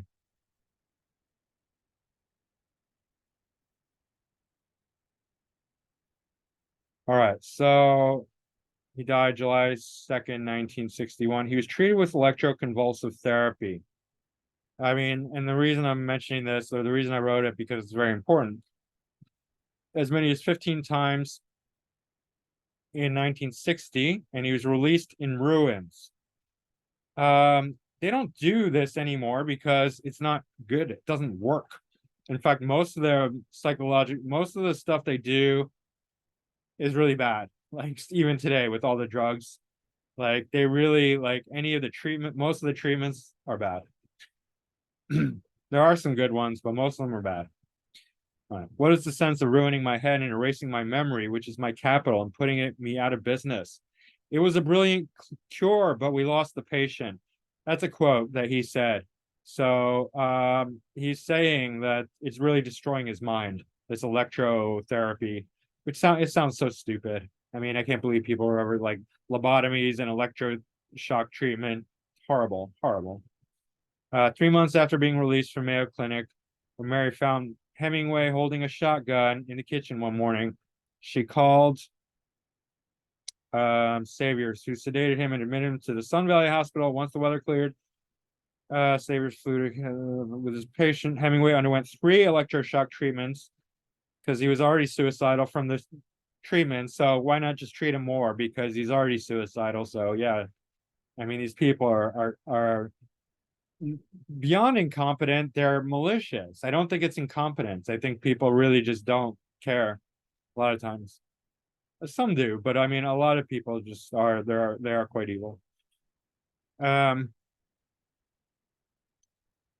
All right. Hemingway underwent 3 electric shock treatments during that visit. He released at the end of June at home Ketchum on 30th. 2 days later, he quite deliberately shot himself with his favorite shotgun. Now, I believe Hemingway did kill himself. But what I also believe is that, the treatments for, I mean, he was an alcoholic. Let's put that there. That probably contributed to his mental health issues, which got him admitted to the hospital in the first place, mental hospital. But yeah, it's those electric shock treatments that destroyed his mind. And then he couldn't do what he loves, which is right, It's terrible. All right. Virgo rising, Mars in the first. And he's very macho, man, Ernest Hemingway. Very macho, masculine man. He's got his ascendant lord in Leo in the 12th, so very creative. Mercury. Mercury has a square to Moon, which is in Capricorn. So that's really bad for his moon. His satisfaction, his emotional satisfaction, mental emotional satisfaction. It's also dispositing his sun and Venus. Now he does have Sedna in the 8th. He didn't die drowning, but Sedna does relate to water, drugs, alcohol in this case. A Sedna is also square the moon by 1 degree. So yeah. Not good. It's also in conjunct the ascendant. So Mars is at the 8th lord. It's right in the 1st house. Opposite by 2 degrees, Eris and Pisces. So that's also anything Piscean related is going to relate to drugs and alcohol potentially. Now Jupiter is conjunct Ceres and Ceres in Scorpio, and it's sesquisquare Pluto. So that's really devastating to his philosophy, to his belief system. Jupiter. Jupiter is ruling the fourth and the seventh. So his relationships, interesting. All right. So we can see like Moon is a real problem for him. Sun has the square to Jupiter in Ceres. It's actually, I mean, it's a little wide, but still there. Eighth Lord in the first, Sedna in the eighth. So these are all difficult. Moon, Mercury, sesquisquare. Pluto opposite Saturn.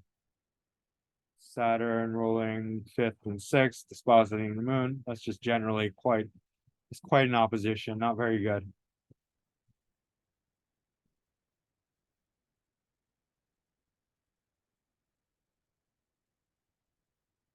Damn it.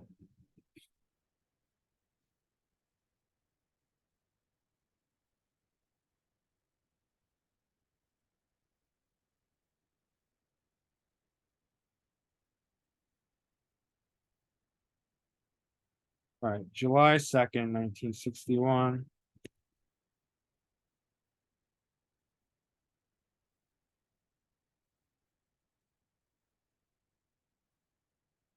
That is his date of death, even though it didn't, I did it separately. The way it reads, it doesn't look like it. But anyway.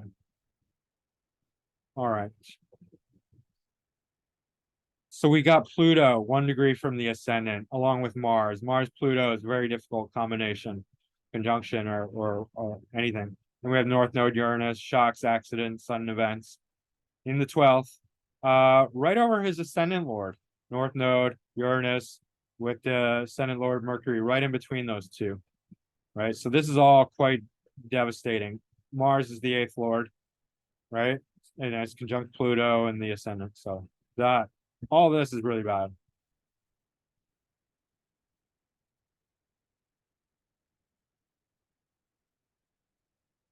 Neptune's in Scorpio in the third, so that's probably has him imagining death. And remember, electric shock. This is him. This is electricity. 2 degrees.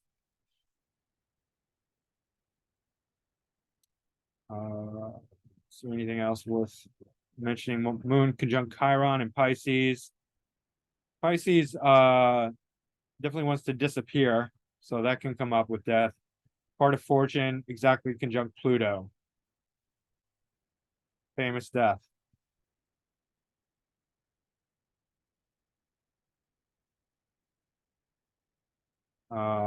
This is his ascendant lord transit.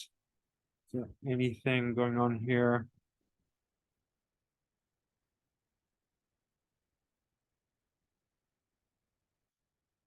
Um,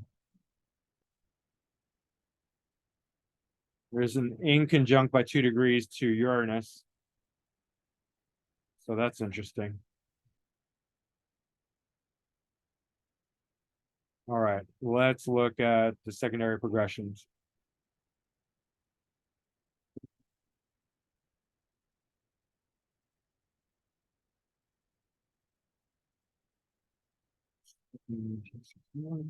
Just double checking. Okay. So his sun went all the way through Leo, and that's where most of his career was. And then, well, also in Virgo. So sun in Virgo, Mercury in Virgo, that's good for writing, but Mercury is his ascendant lord, and now it's exactly conjunct the eighth lord in the progressed, the natal. Progressed Mercury, which is his ascendant lord, Virgo, is conjunct the natal eighth lord, Mars, by 1 degree. Sun is conjunct Venus in Virgo. It's not great, but good for writing. Mars is at 0 degrees Scorpio, and secondary progressed Mars. So that's the 8th Lord at 0 degrees Scorpio. So Mars is strong enough now for him to do what he's going to do. And it's conjunct natal Jupiter and Ceres and progress Jupiter by 9 degrees. These are all very similar. Moon is in the 8th house in Aries, progressed moon. So that's difficult, obviously.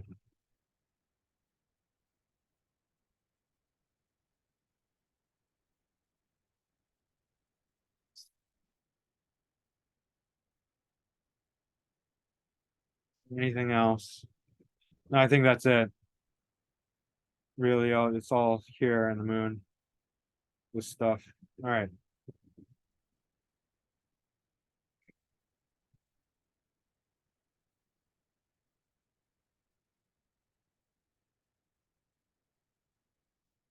February 26, 94, pancreatic cancer that had spread to his liver.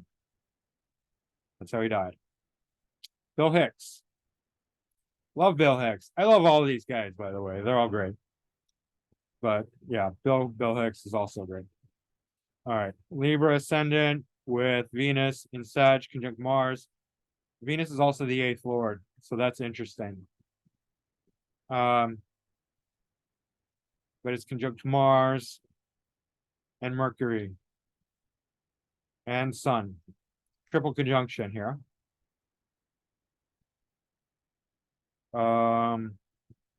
In Sagittarius. He was very philosophical.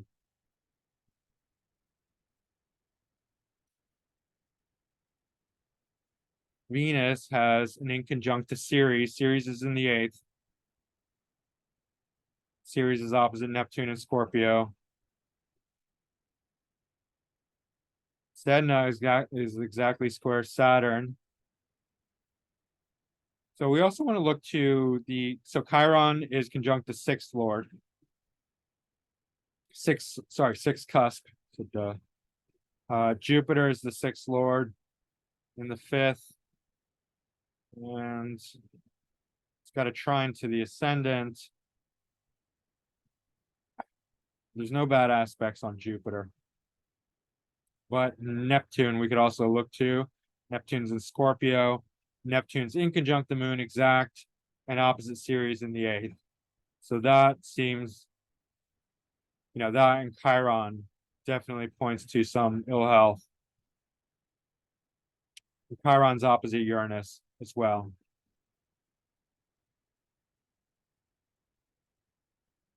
So the Chiron-Uranus opposition, which is like so many people have it, which it was opposite for like 50 years or something like that, kind of on and off, which I have it too.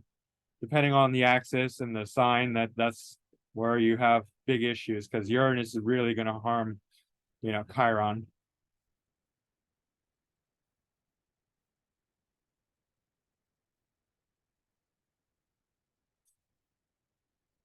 So Venus is the 8th Lord, it's exactly in conjunct Ceres in the 8th.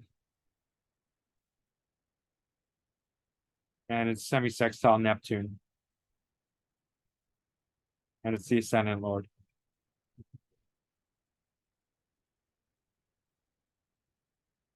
Yeah, interesting that Jupiter's the 6th Lord, but then we got the Chiron. So Jupiter's not really doing much. It's in neutral dignity. But this Chiron opposite Uranus is not good. Okay. Let's grab that date.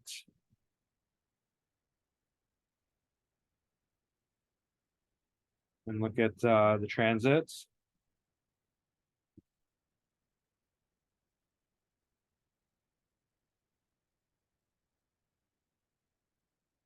Okay. So North Node conjunct Pluto and Scorpio, that's not good. Jupiter here activating this axis with Neptune, Ceres in the 8th, and then Sedna and Ceres both in the 8th.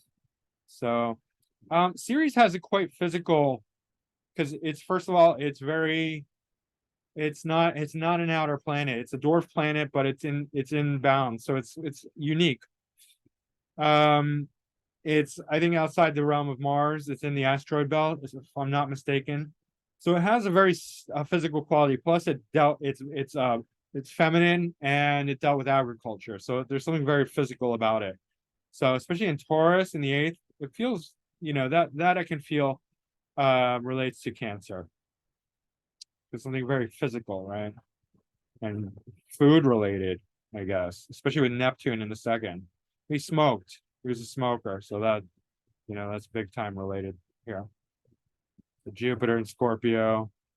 Jupiter's growth. So if this Cancer, Jupiter is helping it grow. North Node Scorpio. Mars, Mercury. Okay, so Venus is in the sixth. Venus is the ascendant and eighth lord. It's in good dignity along with Sun, but it is in the sixth. Sun, Saturn's not good for vitality. Saturn actually is activating this opposition with Uranus, and Sun is playing into that as well. So it's really just activating the negativity that was already here, even though Venus is okay. I mean, it's great, it's exalted in Pisces. There's too much stuff going on here already. Saturn and Sun activating the Chiron and Uranus. And then we got this axis too. So with death, with all these death charts, Moon and Pluto, Moon just passed over Pluto. Transit Chiron is right in between Uranus and Pluto, opposite, Saturn and Sun. So again, so it's just like transits are activating like the really difficult aspects in the natal chart. That's what it seems. Because I haven't studied death that much as far as like why people die when they die, but I'm starting to. So here we have the secondary progressions. Make sure I got the right date. 2694. Yep. So ascendant, progressed ascendant just moved into Scorpio. Well, it's 4 degrees, so several years ago, but probably maybe accelerated things. We got Mars, Venus, Sun in Capricorn. So Venus being the ascendant and eighth lord, conjunct Mars, but also conjunct the Sun, his vitality. Interesting, in the fourth house. Conjuncting natal Saturn in Capricorn, which, Saturn is good in Capricorn, but Saturn is Saturn. And Sun is exactly conjunct natal Saturn by 1 degree. So interesting. And if we're looking at classical astrology, he was born at night. So Saturn is the sect malefic, or out of sect malefic, as it's called. So it is more dangerous potentially, even if it's in good dignity. Jupiter is exactly conjunct Mercury. I mean, in Aquarius, that's funny as hell. So that's probably really funny at that time. And South Node. But let's see. Where's Moon? Okay, Moon is exactly conjunct. So natal part of fortune and passing part of fortune, which is unusual. I mean, it's not unusual. It is interesting because part of fortune keeps showing up around a person's death. But death does tend to make a person famous. They're sort of martyred to an extent. So Moon is opposite Venus and Mars, and Mercury and Sun, right in between them. Progressed Moon. And where's natal Moon? Yeah, it's tough. What else? It had just Moon, so Moon had just passed through the 8th house, but it's not. It's in the 9th house. I think this seems dangerous, and the ascendant in Scorpio as well. Right, a lot of these other ones are just the same because they move so slow. The Mars, Venus, Sun in Capricorn, because Mars is dangerous. Mars is very strong here, even if it's not ruling dangerous cusp. It's ruling the second cusp and the seventh, but it's still very strong and dangerous to this Venus. And Venus is dangerous to the Sun because it's the eighth lord. So anyway, let's keep going. Billie Holiday. I mean, I chose so much to go through three aspects, so it's a lot. All right. She died July 17th, 1959, at 44. A pulmonary edema and heart failure caused by cirrhosis of the liver. All right, so we'll just quickly read this. She died in Metropolitan Hospital, New York, in the bed which she had been arrested for illegal possession of narcotics a little more than a month before, as she lay mortally ill in the room from which a police guard had been removed by court order only a few hours before her death. She had been strikingly beautiful, but her talent was wasted. The worms of every kind of excess drugs were only one that had eaten her.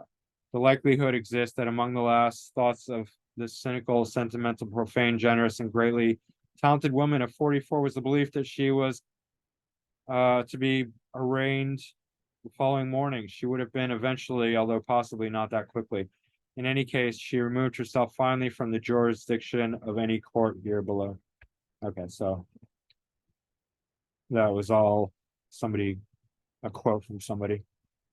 Yeah, very sad the way they handle drugs these days. They treat it as a crime, when somebody's an addict. When it's not a crime, they just need to get the proper help. Okay. She does have Uranus in the first house in Aquarius, so that's trauma indicator.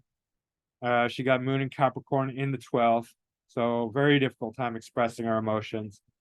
Probably doesn't even know how she feels about emotions, right? Except that she can sing them beautifully. Other than that, for her own personal uses, it's like very difficult. It's opposite Neptune too by 5 degrees.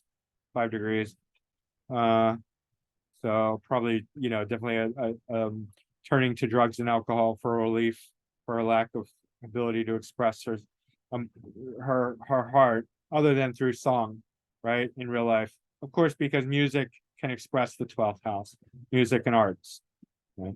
But tremendous Pisces stellium in the second house, we know that. And Saturn is her ascendant lord. Saturn is conjunct Pluto by 4 degrees. Very destructive right here. Pluto is sesquisquare Uranus in the first.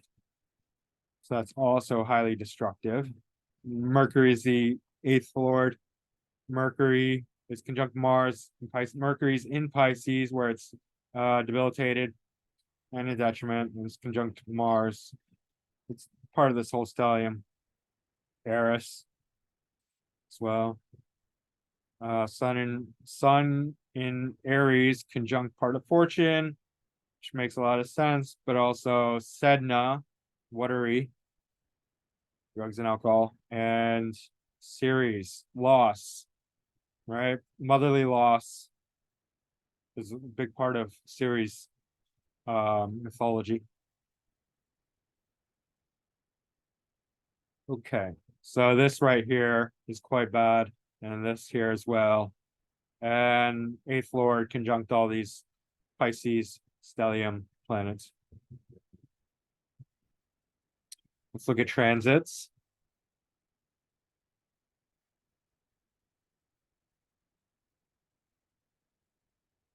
Grab the date here.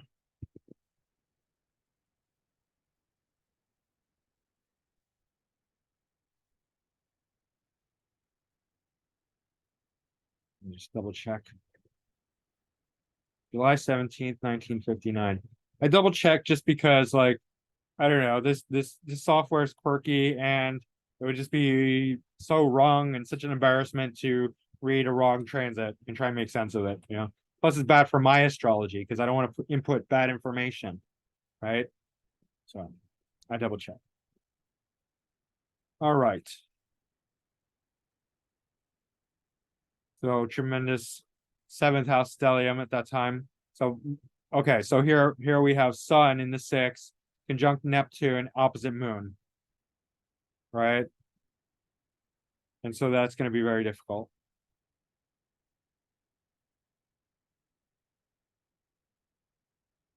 for her. I want to look at Saturn. So where's Saturn? So Saturn's in Capricorn, interestingly enough, in the 11th house. That would be the ascendant lord. So but it's directly opposite Pluto.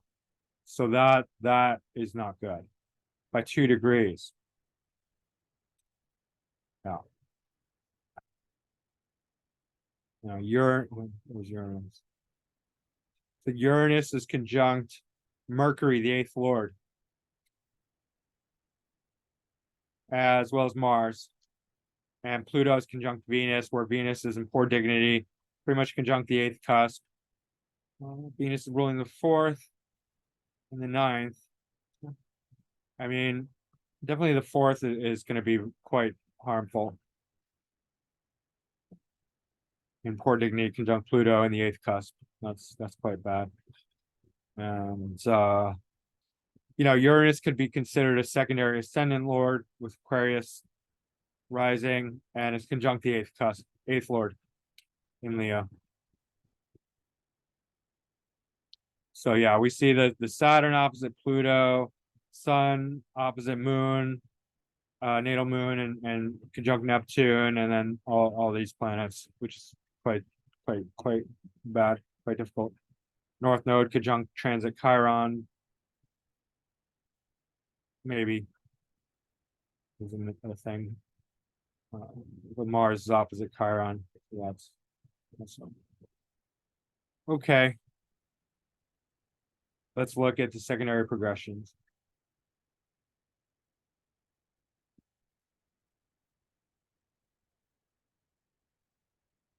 All right. The moon is exactly conjunct south node, progress south node, secondary progress south node. And but opposite Uranus by 5 degrees and 6 degrees respectively, natal and progressed Uranus. But we look to Saturn primarily. Saturn is conjunct Pluto by 1 degree. Secondary progressed Saturn. Saturn's the ascendant lord, the main one. Now it's in Cancer, where it's in, you know, dignity is reduced and it's over Pluto. That is bad. That right there.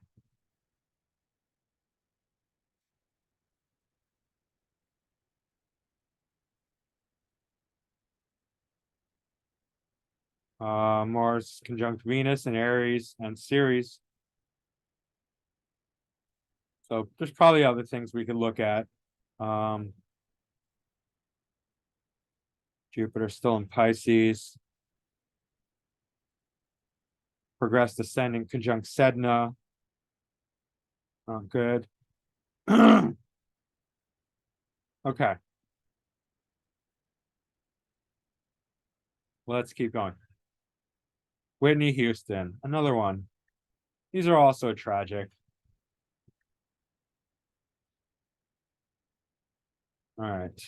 So she died February 11th, 2012. Again, this is not like the story, you know, because it reads like February 2012, 2012. The LA count, it wasn't that. That's her death day. All right. Let me read it. The LA County Coroner's Office reported that Houston's death was caused by drowning and the effects of atherosclerotic heart disease and cocaine use.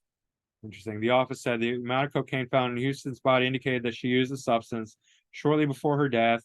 Toxicology results revealed additional drugs in her system. Benadryl, Xanax, Um, cannabis and so flexury. Uh, and it was listed as an accident. So combination of drugs and drowning.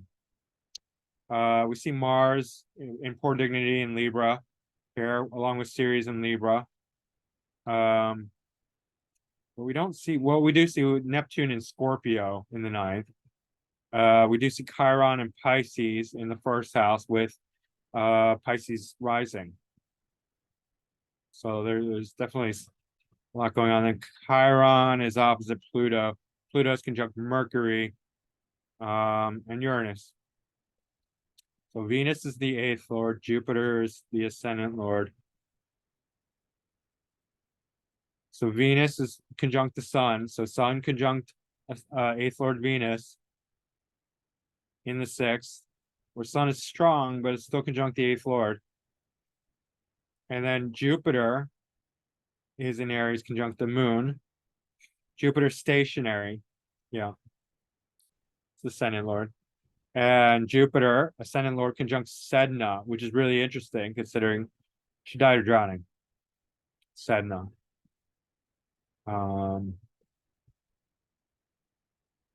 Let's see here. Jupiter is also square the nose along with Moon.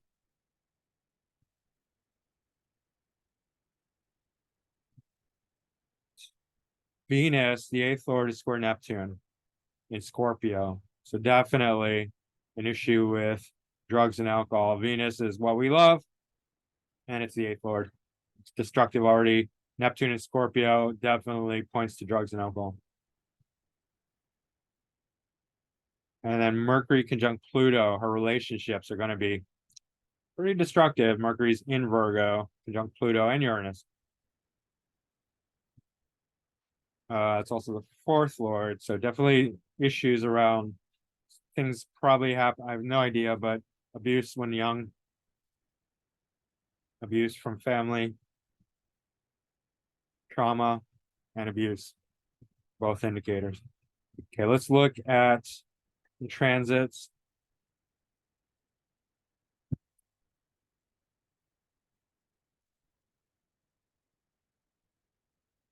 February 11th, 2012. Yeah.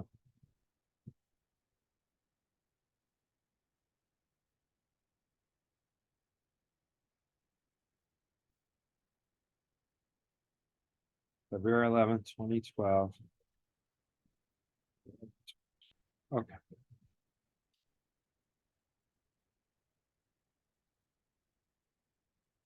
Sun conjunct Mercury over Saturn in the 12th. Neptune in Pisces, Chiron in Pisces, part of fortune in Pisces on the ascendant.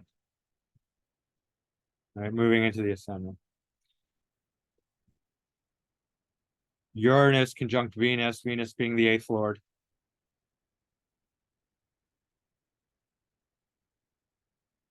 Jupiter, this is the transit. So was Jupiter return, just past the Jupiter return. Yeah, probably a little whiles past the Jupiter return. Um, the moon's right in the eighth cusp, along with Saturn a little farther away, but Saturn's in good dignity, but just in general, moon in the eighth, difficult time. Of course, moon's going to pass through the eighth all the time, right? So it's got to be more than that. This is a transit. It's been here like hundreds of times, so it's not that. It's much more than that. Interestingly, Pluto is opposite part of fortune directly. Transit, Pluto. What else? So Venus is the eighth lord in the first. There's so much going on. It's really difficult to see all the, all the aspects being made. I'm sure there's some pretty important ones.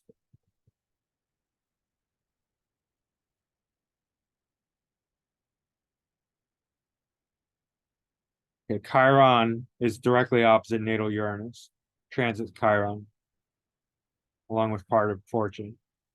So that's going to be an issue for her.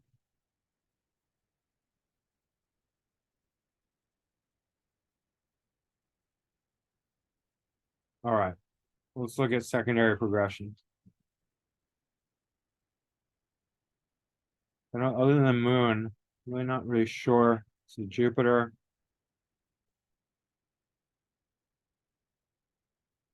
Jupiter doesn't seem like it's doing anything bad here.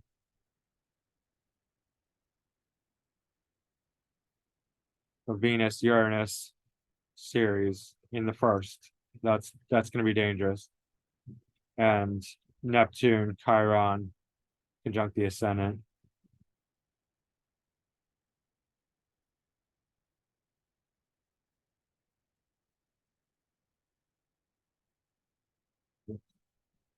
Grab the date again.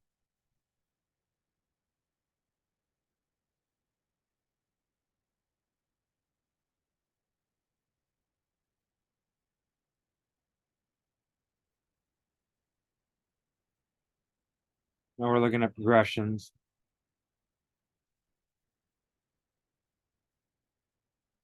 Progressed moons in Capricorn conjunct the South Node. So that's difficult in general. It's been there for a while, but I mean it's so perhaps things were getting bad. So what's interesting, okay, for a while Sun had passed over Pluto, but Mercury had passed over Pluto. Yeah. Uranus is near Pluto anyway. The Sun is conjunct Venus, and Venus is on the 8th cusp. So Venus, Sun conjunct the 8th, progressing into the 8th.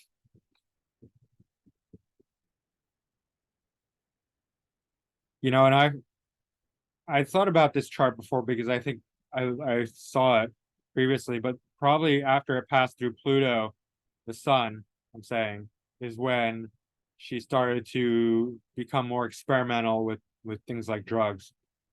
I don't know for certain, but it seems perhaps that way. Because her Sun is here at 16 degrees. So it would have been, let's see, 14 and 11. So that's 25. Around age 25, perhaps, is when, I don't know. Maybe it was later. But that's around when her progressed Sun would have conjuncted natal Pluto. But here we see this is really bad. Right? Sun of Venus. Progressed Mars in Scorpio, conjunct Neptune. And so actually progressed Jupiter retrograded to 15 degrees. So it's in conjunct Neptune, progressed Neptune and Mars by conjunction.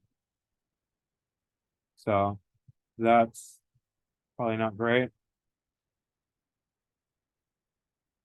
And then Moon is actually square natal Moon by 1 degree. It's also square the ascendant Lord Jupiter. And along with South Node.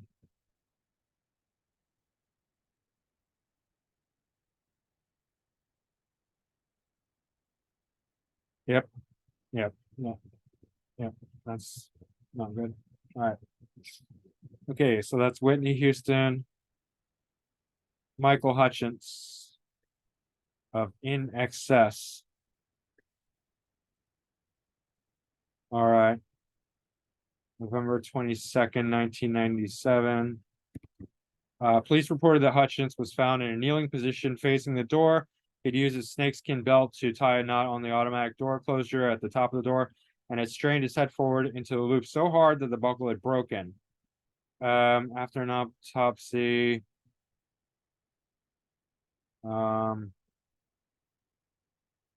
The report ruled that Hutchence's death was suicide while depressed and under the influence of alcohol and other drugs. Presence of alcohol, cocaine, Prozac, and prescription drugs. Okay. So he has Uranus on the pretty close to the eighth cusp, but Pluto squarely in the eighth.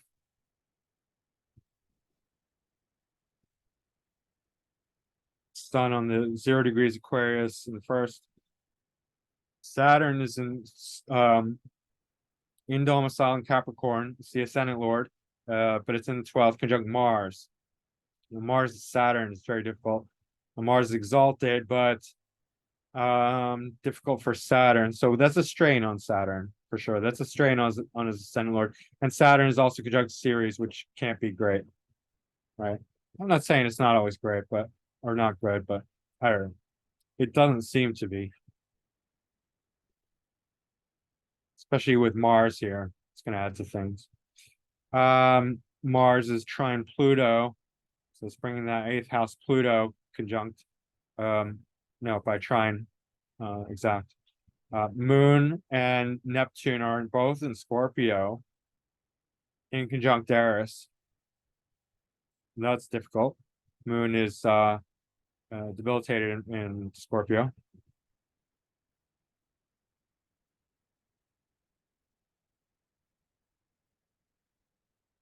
Chiron has bad aspect to the North Node in conjunct.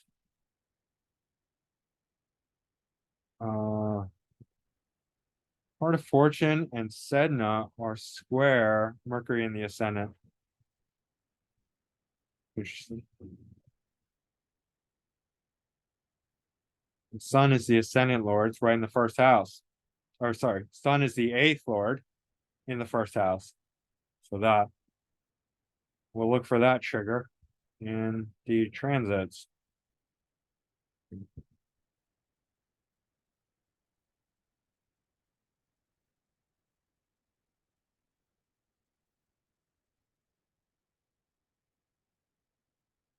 All right.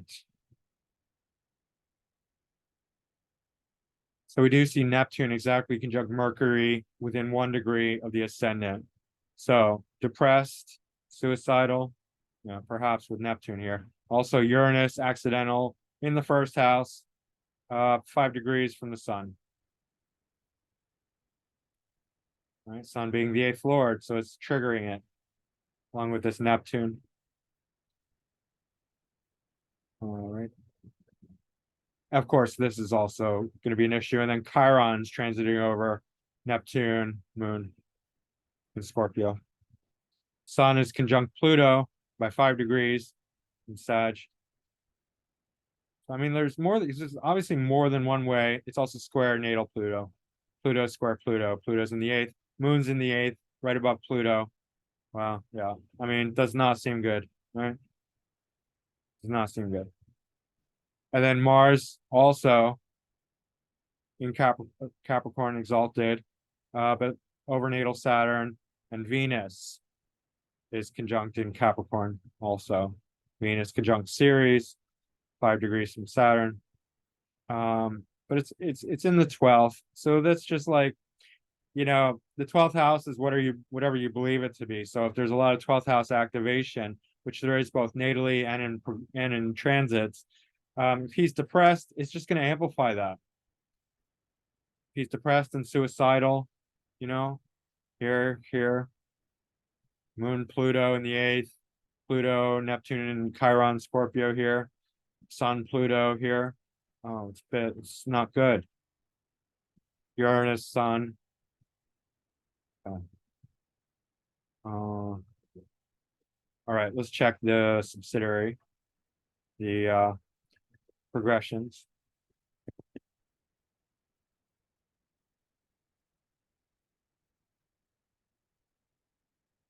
February 11th, 2012. Check. No. Why did it do that? Well, I gotta double check.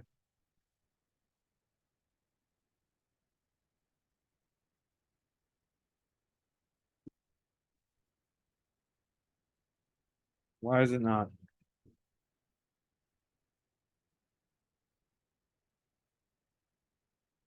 gonna have to type it in because it doesn't seem to.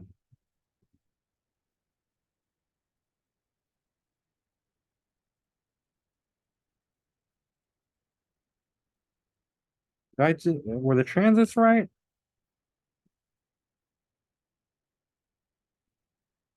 I don't even remember. Hold on. November 22nd, 1997.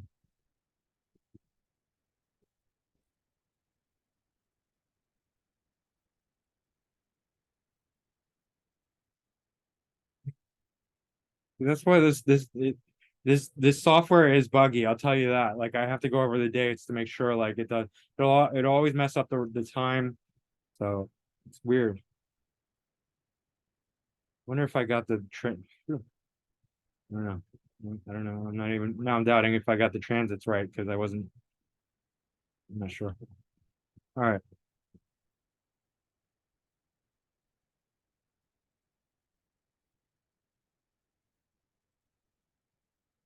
Okay, we can see Ceres over the sun, which is the eighth lord, and the first Mars, part of fortune, and Venus.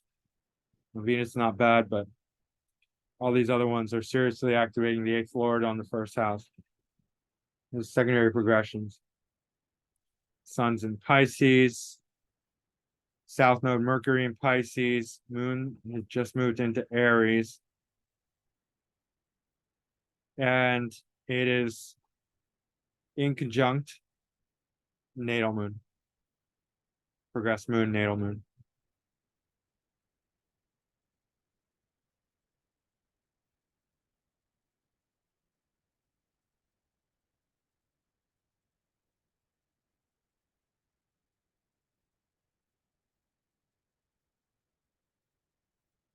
Checking to see if there's anything else significant here. It's mostly, I think, this first house sun activation.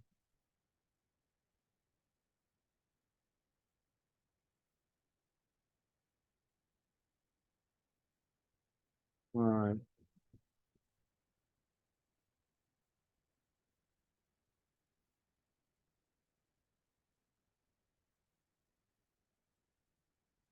Yeah.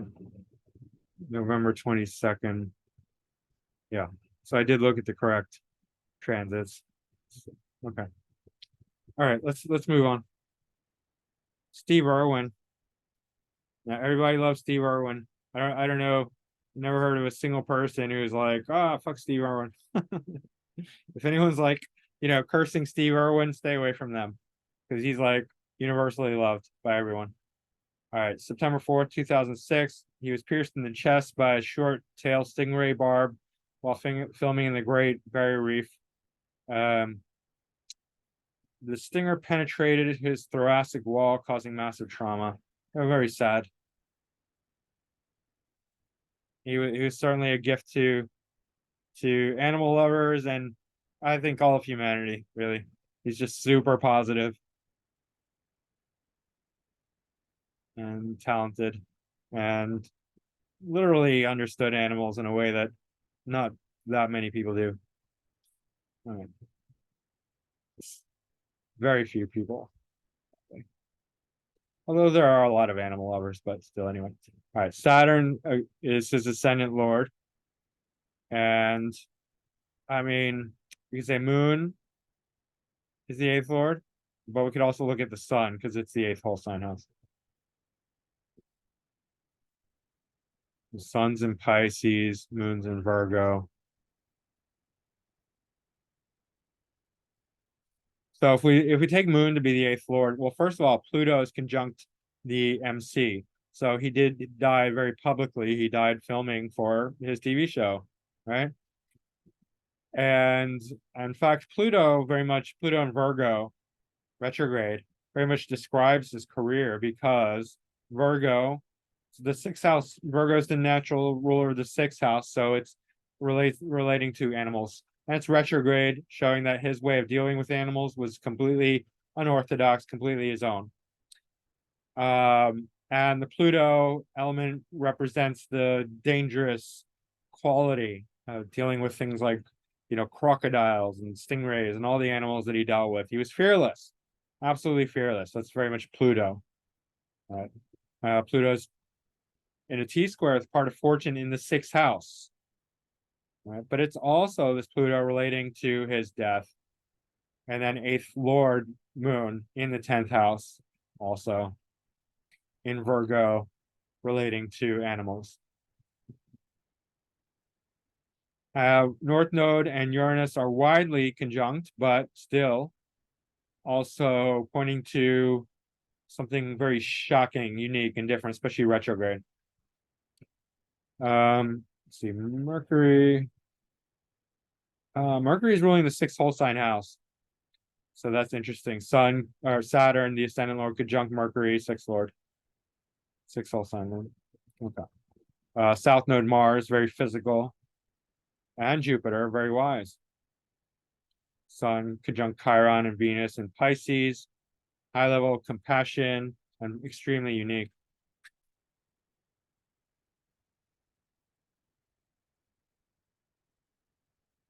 Compassion, creativity. Right. So Moon doesn't really have very many bad aspects to it. Pluto opposite Venus and Chiron. That's going to be difficult. Venus is the sixth lord, and Ceres is on the sixth cusp. So it wasn't really health related, but I mean, you could say very quickly. I mean, it's a very quick health issue. Yeah. Venus also ruling the 11th. Interesting. Definitely the sixth makes sense, especially with the animals.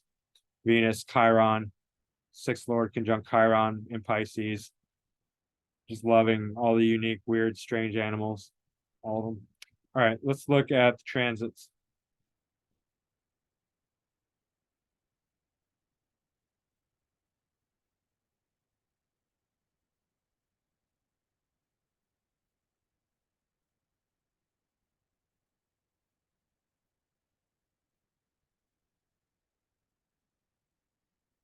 All right, that is correct.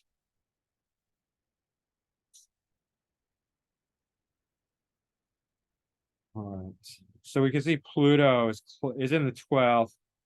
This is the ascendant. We're not worried about that. The transit ascendant because we don't know the right time. But Pluto is close to his natal 12th or his ascendant, but in the 12th. And we see Moon at 0 degrees Aquarius, conjuncting basically within 5 degrees his ascendant lord, Saturn. It's also conjunct Chiron. Chiron's exactly conjunct his ascendant lord, Saturn. Ceres is conjunct his Mars, Neptune south node, Uranus, Venus by 4 degrees. And then south node Moon. Moon being the eighth lord, south node natal Moon. Mars, eighth lord Moon. And then also Sun and Mercury all within proximity to the eighth lord Moon. And Pluto, Sun Pluto. That's 3 degrees. That's very tight. Obviously, there's going to be transits over this every single year. So it's going to take more than that. We have the nodes.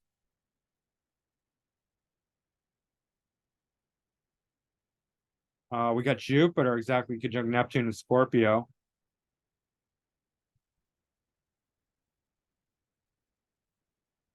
And we got the moon here.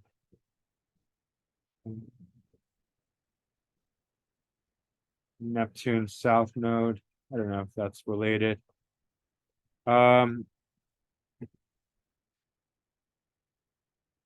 Venus is conjunct Uranus exact. Venus is the sixth lord, so that's relating to animals.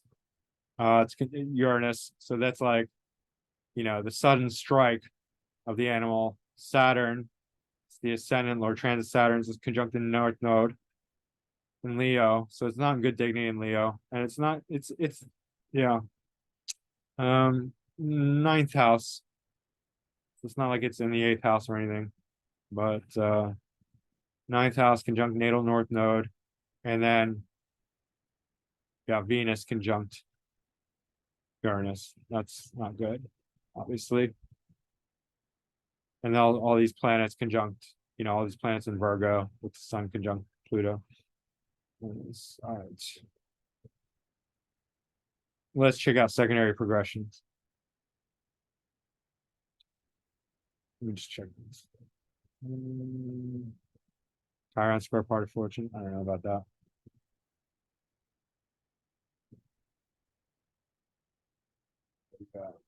September 4th, 2006. Let's see if it does it.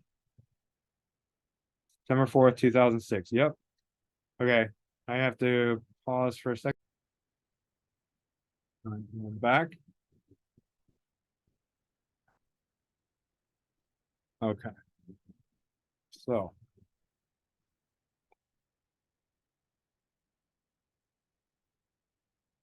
ascendant moved into Aquarius. Seems okay.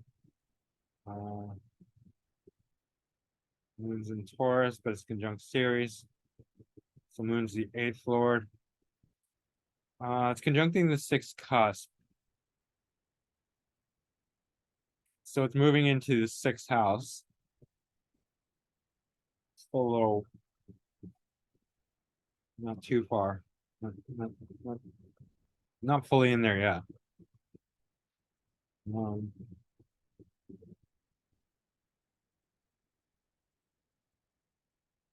Jupiter is conjunct the sun. Not sure what's going on here. Doesn't seem to be related very much to the secondary progressions, unless I'm not saying something correct. Actually, Moon progressed secondary progressed Moon is square the nodes by 1 degree. That's actually right in between the progressed and the natal nodes. So that's significant because it's conjuncting the 6th cusp, and it's the 8th lord.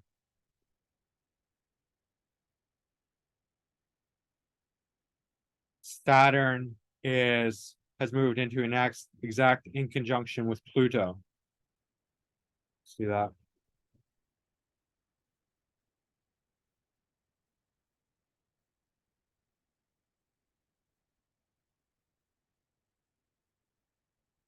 Pluto is exactly opposite Chiron by 1 degree.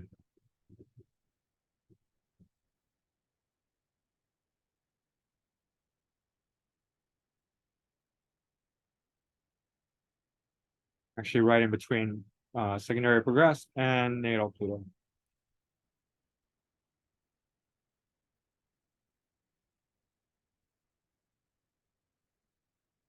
Alrighty. Venus is opposite Pluto as well.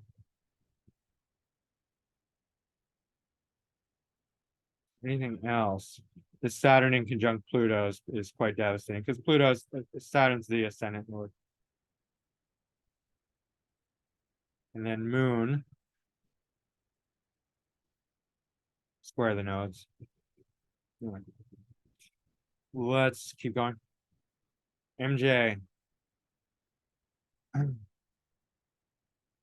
Now, this is another one that probably a lot of people have questions about. They feel like his doctor killed him. Was a cocktail of drugs that he knew was not going to would likely kill Michael Jackson. All right, so he died from cardiac arrest caused by propofol and benzodiazepine overdose. Conrad Murray, his personal physician, had given Jackson various medications to help him sleep. Yeah, that does not sound right at all. You can sleep with way less harmful chemicals than those that would kill you. I mean, he could have given him some weed that would have done way more for him. Way better for him. All right. Jackson was not breathing, and CPR was performed, resuscitation efforts. Jackson was pronounced dead. So, drug overdose, but from his doctor, prescribed by his doctor. North Node in Jupiter in the 8th with Neptune and Scorpio. Jupiter would be a doctor kind of thing, right? It's really the 10th, and it's the ascendant lord. His ascendant lord's in the 8th with North Node. So that's not, that's it's difficult. Along with Pluto in Scorpio, or Neptune in Scorpio, sorry. Venus is the 8th lord. It's conjunct Uranus and Mercury. Mercury's the 4th lord. Died at home.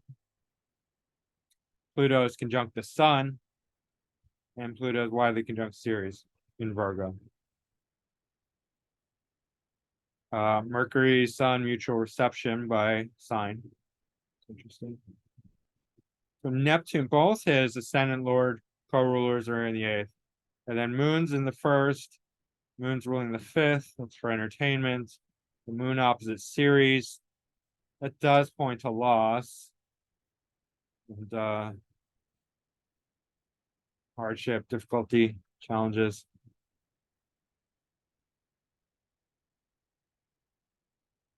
South Node Sedna is interesting. Sedna opposite Jupiter. Drugs and alcohol. By his doctor, right? Opposition, relationship. Chiron, Venus, 8th lord, Chiron, 12th house.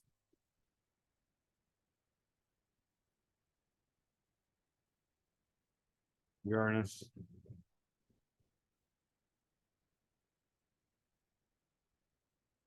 Eighth lord in the 6th house. Conjunct Uranus. So it's like he thought he was taking some kind of, sleeping aid and killed him. 8th lord opposite Chiron and 12th. Sleep. Chiron. So interesting. I mean, this is very bad. This is very bad. South Node Sedna opposite Jupiter. All right. But the 8th house is one of the reasons he was so powerful. It's just that it's also a very malefic house. So let's check out the transits.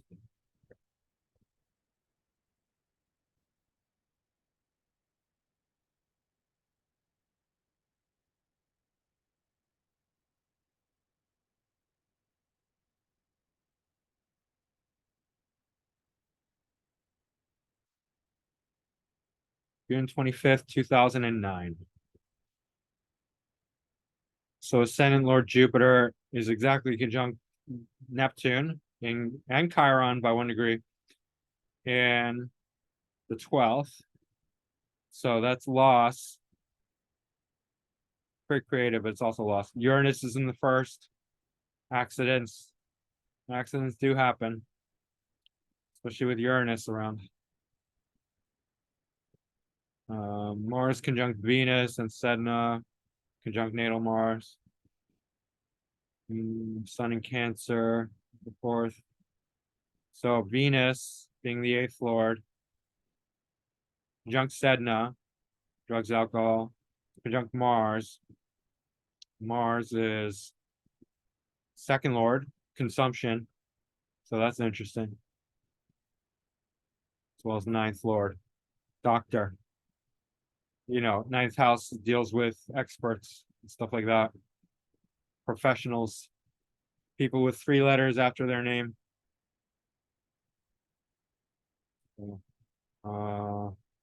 Mars, Venus are together here. Let's see. Is there bad aspects to anything going on? Jupiter. Saturn, Ceres. Moon in the 6th. Moon conjunct Moon conjunct natal Venus as the 8th Lord Venus, but that's going to happen all the time. So that alone would not be responsible. I feel like Uranus in the first is going to be a big deal. Let's see about Pluto. Pluto is trine natal Pluto and part of fortune. Well, that doesn't seem too bad.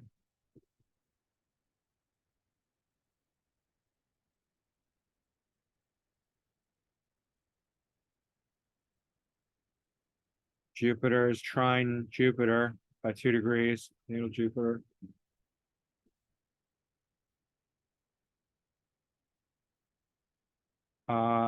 Eris is mixing in here with South Node. It's a little wide, but Jupiter or Neptune.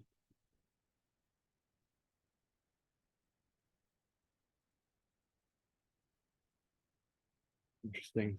So it's Jupiter, Neptune in the 12th and Chiron, because Jupiter is the main ascendant lord. That's not very good. That's difficult.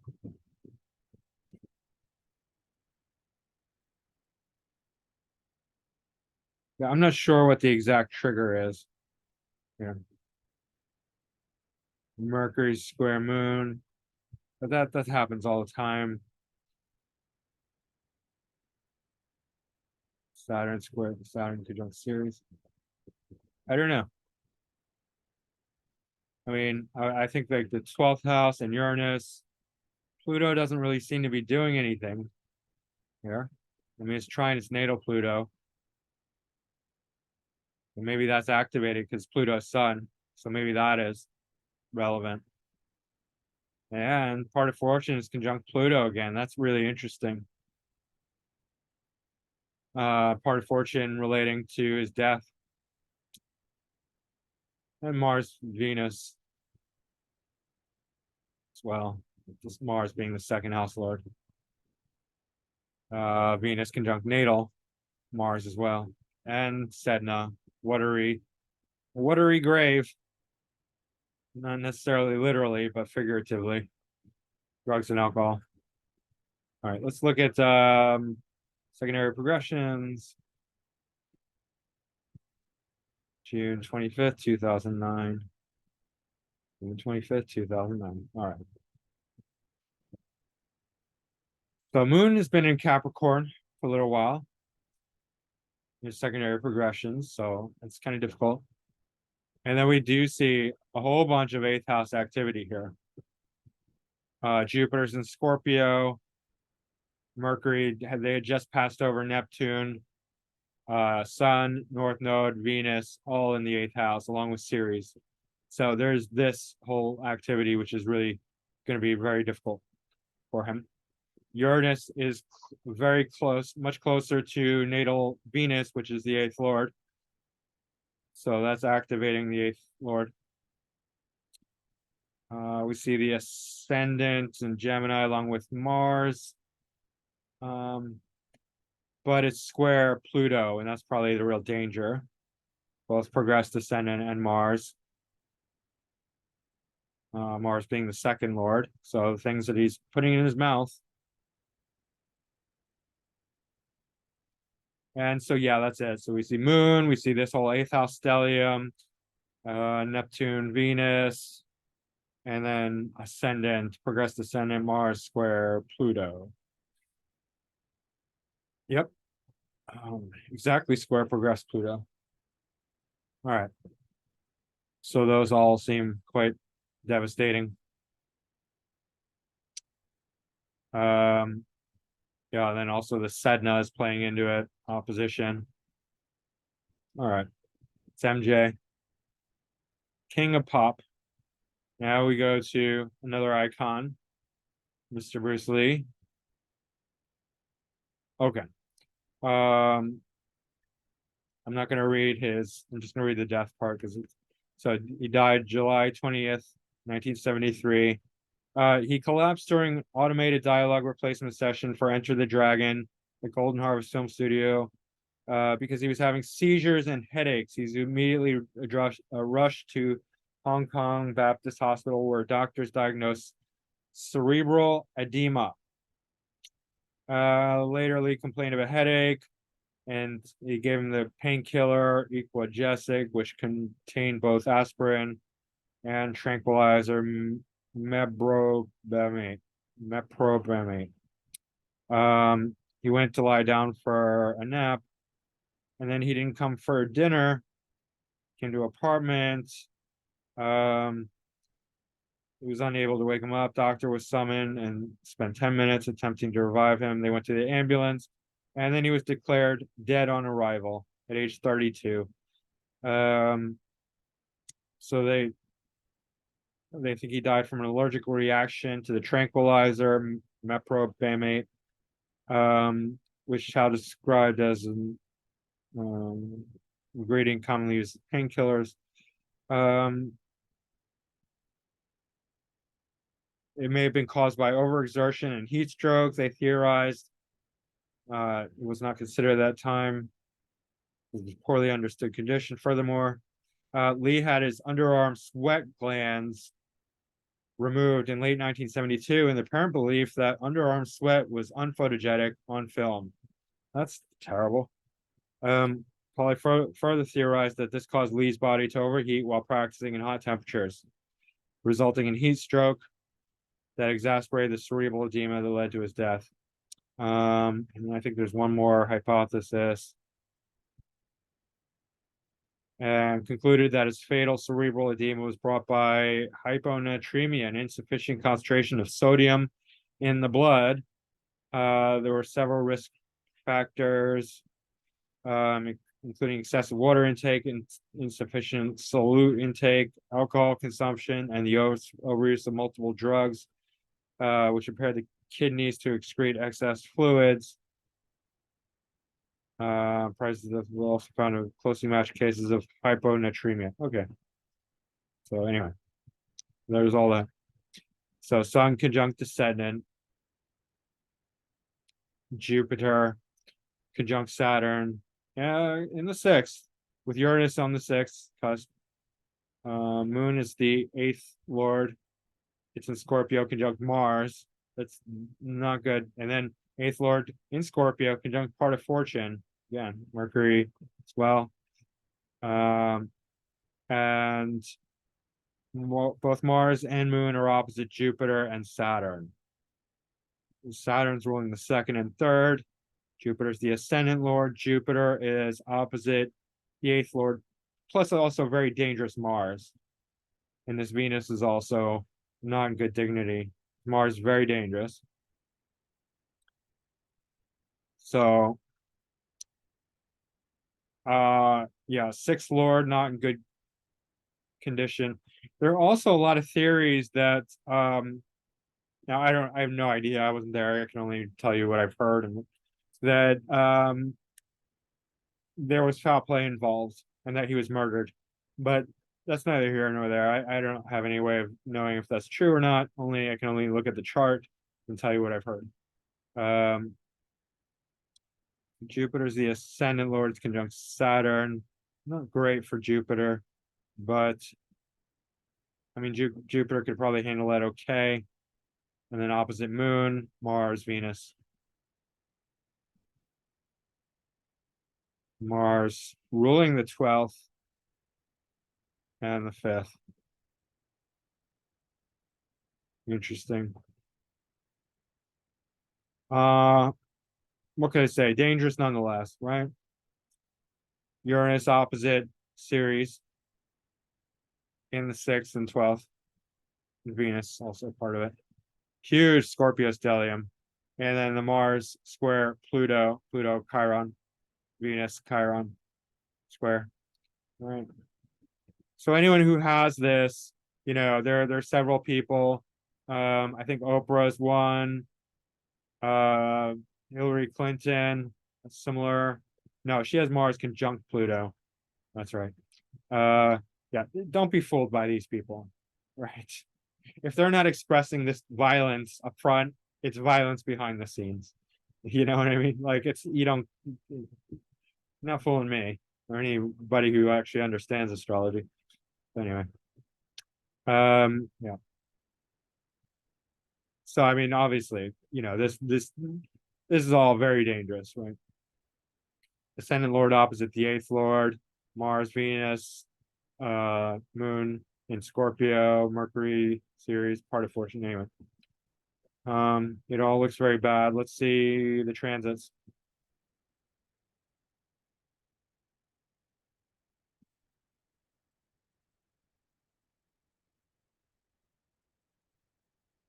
Pluto and Chiron technically are in the eighth.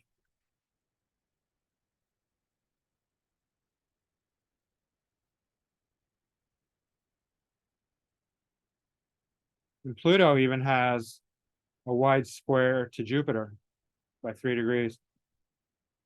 So July 20th, 1973.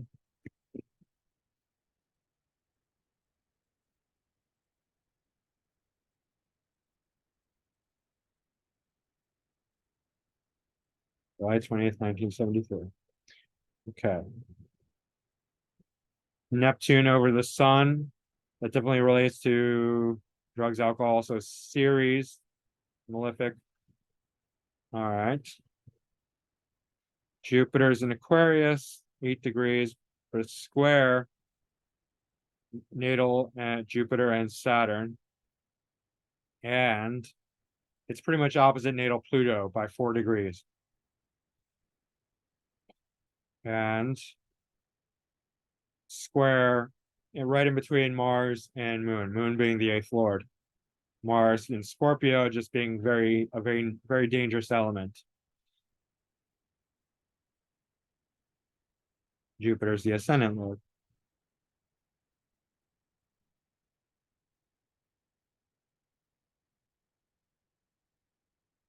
Uh, see some activity going on here in the fifth house. I mean, I see, okay, so Sedna, Jupiter, definitely Sedna relating to, so Jupiter's the ascendant lord. Sedna would relate to some sort of, drug, alcohol, um, thing going on, and widely conjunct the sixth house cusp.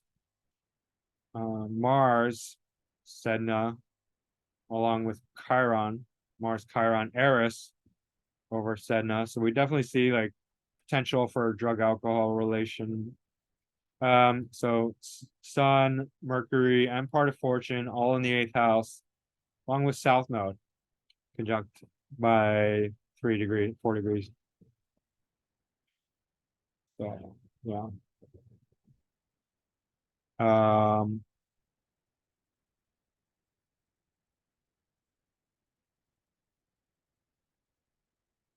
Pluto does, I don't know if it's really widely conjunct natal Neptune, but it's been there for a while. Mm, Moon is almost opposite Pluto, so that's not good.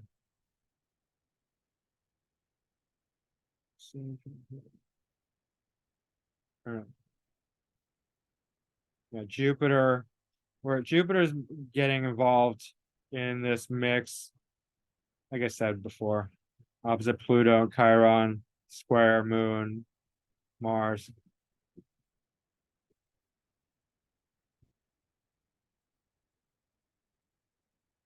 So, activating this opposition with Sedna, Jupiter in the T square here, and then these eighth house planets all seems to be part of it. Also, Ceres, Neptune. Look at the secondary progressions. June 20th, 1973. Okay. Mars has progressed to 26 degrees. It's getting close to the ascendant, but Ceres is right over the ascendant and right on the sun. The Ceres is malefic here, most likely.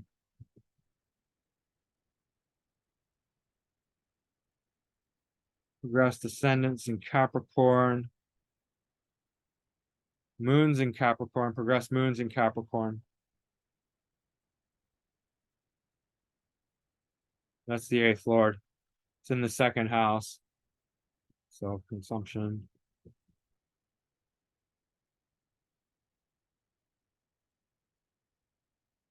Chiron has moved slightly deeper into the eighth.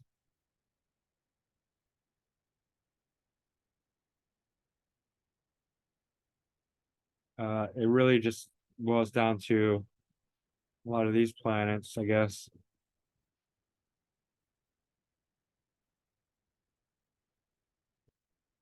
This all seems the same.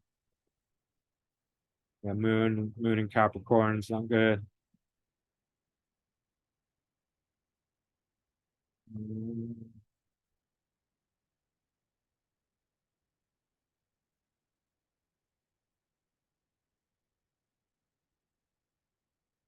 Yeah, I don't know what else. I mean, it's all very much in the natal chart, and the transits seem to explain most of it, I think.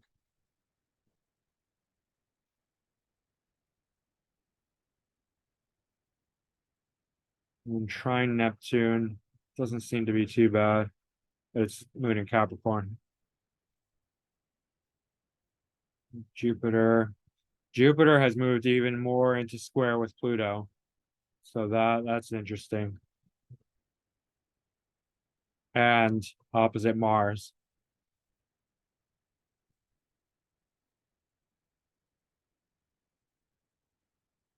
Alrighty.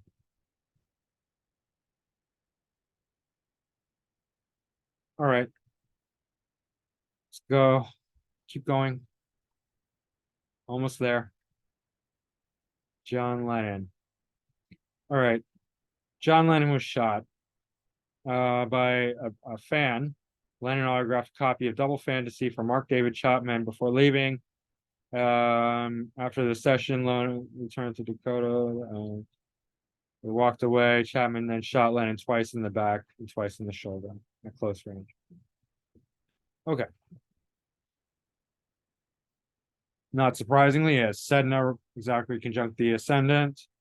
We know he's very much into drugs and alcohol, but his ascendant Lord Mars is in Libra in the sixth house. Okay. Mars is also the eighth Lord in Libra in the sixth house. So Mars and Sun, both in poor dignity in Libra. Mars opposite Aries in Aries, which is okay, but actually this is not very good for Mars. His ascendant Lord. And eighth Lord. So this Mars is not great. Square part of fortune. Interesting. Pluto, Chiron in the fourth. Something very difficult about his upbringing. I know he was quite a rebellious, destructive youth. But Chiron and Pluto both square Ceres, mostly Chiron, but Pluto too. All right. Check the transits. We're going to see something, I believe, around this Mars.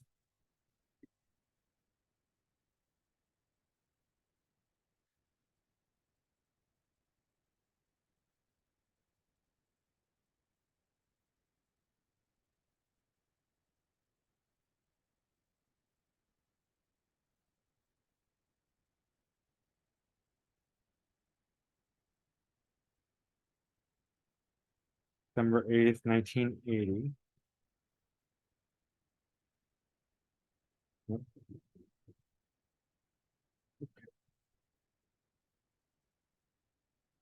Jupiter is widely conjunct Mars, along with Saturn. But then we got Venus, Uranus, Mercury all in the eighth. Venus and Uranus both in Scorpio. So that's very dangerous. Sun, Neptune, Moon's in Capricorn, Mars in Capricorn. So Mars is strong at that time, which makes sense because he was shot. But Mars has to be doing something. This is also his ascendant Lord and eighth Lord. Right, and then Uranus makes a lot of sense too.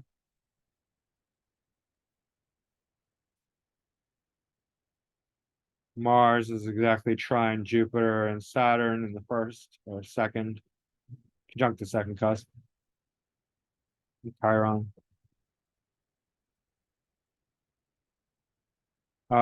Uranus is opposite Uranus by 2 degrees.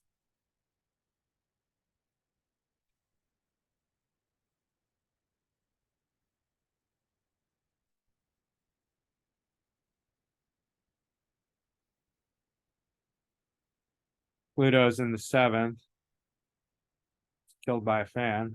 So that's interesting. It's pretty close to the descendant, so that alone is going to not be a very good transit, potentially.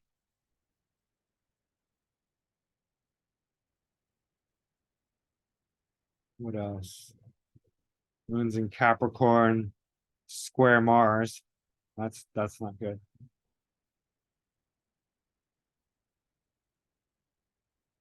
And part of fortune is square Mars with where Mars is the eighth lord again. So that's interesting.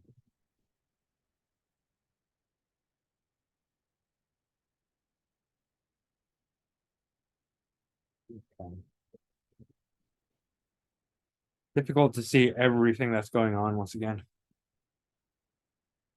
So Sun Neptune could relate to the deception. You know, he thought this guy was a fan, turned out to be murder.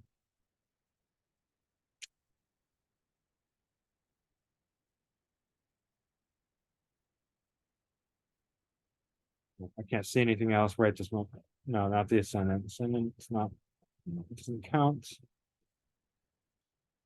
Um,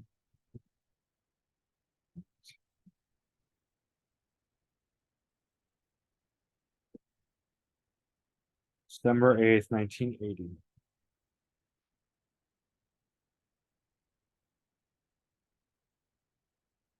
Mars is still in Libra, conjunct Venus in the seventh. But Mercury, part of fortune, Ceres, and Sun are all in Scorpio in the eighth. So it's quite dangerous to have a conglomeration like that. Ascendant Lord Mars is still in poor dignity, conjunct Venus. So Venus is much stronger than Mars here.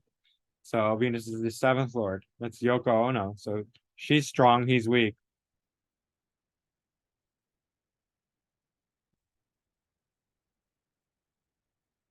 Natal Venus is in Virgo, right? So that also relates to his choice of wife. And not a lot of people like Yoko Ono. Venus and Virgo. Um, yeah, and that's pretty consistent. If somebody's seventh lord is not in good dignity, they tend not to pick very good partners. Just the way it goes.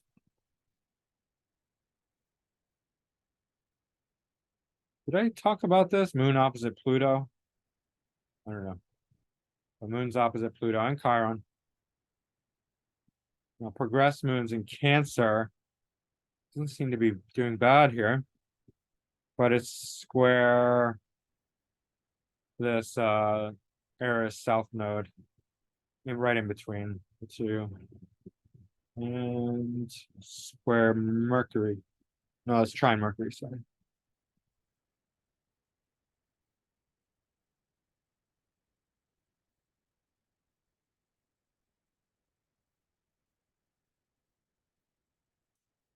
Right.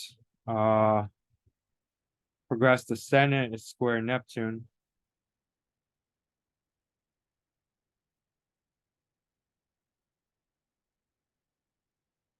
So definitely like a lot of eighth house activity going on here, and Mars in poor dignity with Venus in strong dignity. Interesting.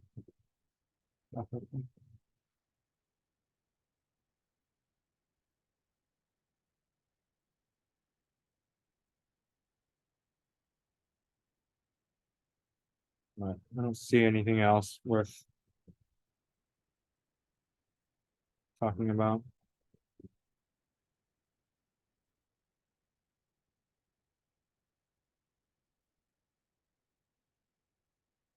In Jupiter and Saturn have an opposition to a lot of these planets, and Mercury, part of fortune mostly. All right. Well, let's move on. Abraham Lincoln, also shot in the movie theater. Booth entered back of Lincoln's theater box, crept up from behind and fired the back of Lincoln's head, mortally wounding him. Okay. So, sun in the ascendant. Definitely tends to make a person more popular, more big and bright, potentially. All right, Saturn's the ascendant lord, it's conjunct Neptune, deception.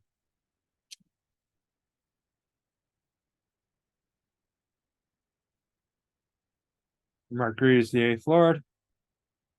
Mercury's in the first house, conjunct Ceres, Neptune, or Ceres, Pluto, part of fortune, Sedna, and Jupiter. Interesting. Chiron and Eris in the 12th. Moon in Capricorn, conjunct the 12th cusp. That's not good. Moon, square Mars, Mars and Libra, both in poor dignity. Squares to Mars are difficult, no matter what, I believe. North Node conjunct Uranus, where Uranus is stationary in Scorpio. And this is excellent for politics, right? Definitely. The nodes are square Uranus, or sorry, Eris. And Uranus is square Chiron.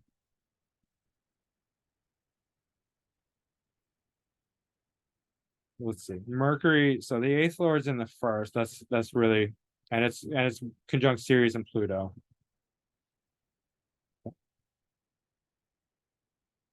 So that's not good. And Mars square Moon. Let's check out the transits.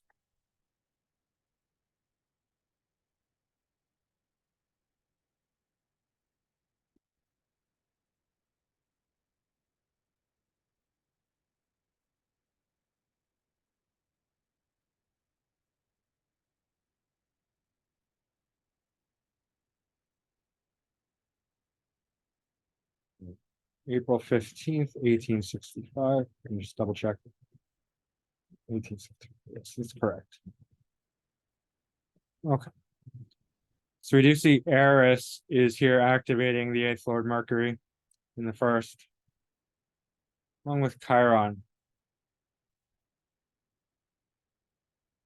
Chiron's a little further, but it's not too far from Pluto, 4 degrees. Then we get Sun in Aries. It's okay. Mercury's the eighth lord. Mercury, Pluto, Ceres, Venus. Yeah. So that's probably in the third house. Theater. I mean, media. That could be related to that. Mars in Cancer. That's violent in the fifth.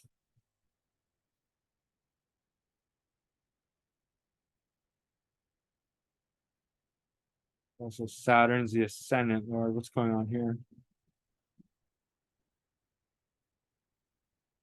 Besides Neptune, Mars, Saturn, conjunction by 2 degrees. Never good, especially Mars, not good dignity. 12 square the moon, natal moon.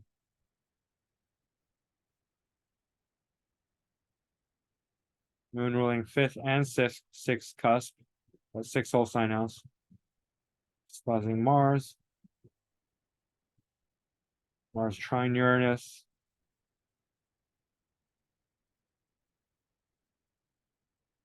Definitely there's a grand water trine. You see here. Eighth Lord Mercury, Mars, Uranus, and the North Node. So that's interesting.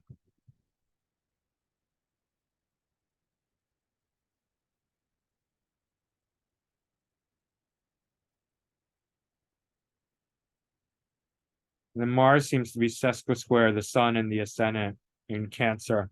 So that is quite dangerous because Mars in Cancer is violent. Mars can be dangerous in Capricorn, Scorpio, Aries, Cancer. even Libra's a bit more passive aggressive, but perhaps by neglect or dishonesty, something like that. Underhanded, being shot in the back, things like that. So the passive aggressiveness. The moon is square, hard fortune, and said no. All right. Neptune, Venus, square Mars. It's not good. Seventh Lord Sun is strong, right? So opposition. So the partner, the person who killed him, was in a strong position. Exactly opposite as Mars, right? Oh, that's it. That's a big one, right? Square the moon with Saturn. Yeah. And Mercury, Pluto series. Right. Let's look for the progressions.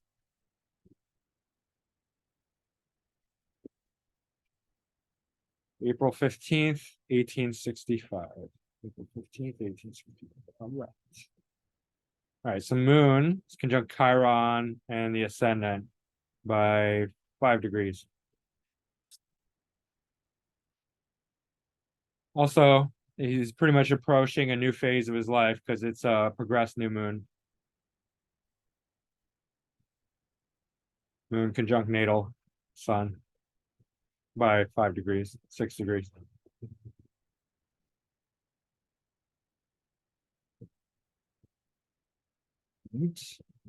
Then Pluto's still close to Pluto. A little further along. Mercury. So Mercury has passed over Pluto, said no, part of fortune. And it's not good dignity in Pisces. It's still in the first. Conjuncting Jupiter. Jupiter is the MC Lord. And the second Lord. Interesting. He died publicly. So 8th Lord and MC Lord conjunct exact. That's interesting. Sun's also in Aries, same as in the transit. So that's interesting as well. Along with Jupiter. Jupiter conjunct Venus and Ceres.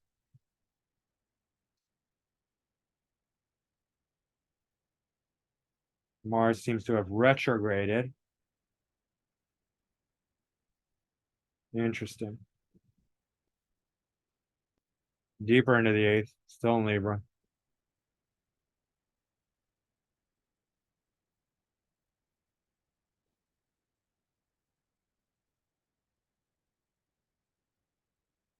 So Saturn's still the same. Uranus is still the same. Mercury. So Mercury is really one of the key players as well as the sun. The moon probably. All right. Can't really see anything else that might be related. Venus opposite Saturn and Neptune, perhaps. Oh, Mars in conjunct part of fortune exact, and it's also moving closer in conjunction with Pluto, but also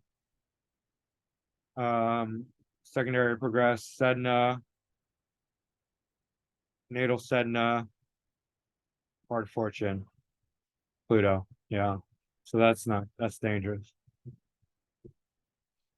All right. Lastly, we have Bob Marley. And there were so many I could have chosen, but I just went down the list of my charts and just did the first 22. I just chose 22. I could have kept going, obviously. So many great people who died young. So this was just the alphabetical pick of, people that were definitely died quite young. Not in the 27 club, obviously. All right, so Bob Marley, he died of cancer. Um, Marley was diagnosed with a type of malignant melanoma under his right great toe. He collapsed while jogging in Central Park and was taken to the hospital, where it was found that his cancer had spread to his brain, lungs, and liver. He died May 11th, 1981, aged 36, due to the spread of melanoma to his lungs and brain. His final words to his son Ziggy were, "On your way up, take me up. On your way down, don't let me down." Interesting. Okay. So Jupiter is the ascendant lord. Jupiter is in Virgo, retrograde. So definitely a rebel, but it's not in good dignity, Jupiter in Virgo. So that alone is it's not good. Then we get to Moon. Moon's ruling the eighth lord. It's in Scorpio in the 12th, also not good. Then we get Saturn in Cancer and North Node in Cancer. So Saturn, seventh house, definitely, but in the eighth whole sign house. And then we got Pluto and Leo also in the eighth quadrant.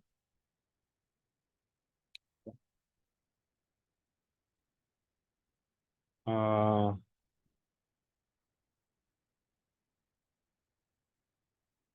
we got Venus opposite Chiron. So Venus is not in good dignity.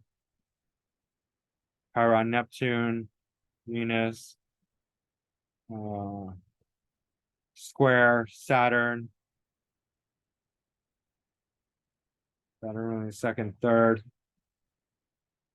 second and third. These are just bad in general.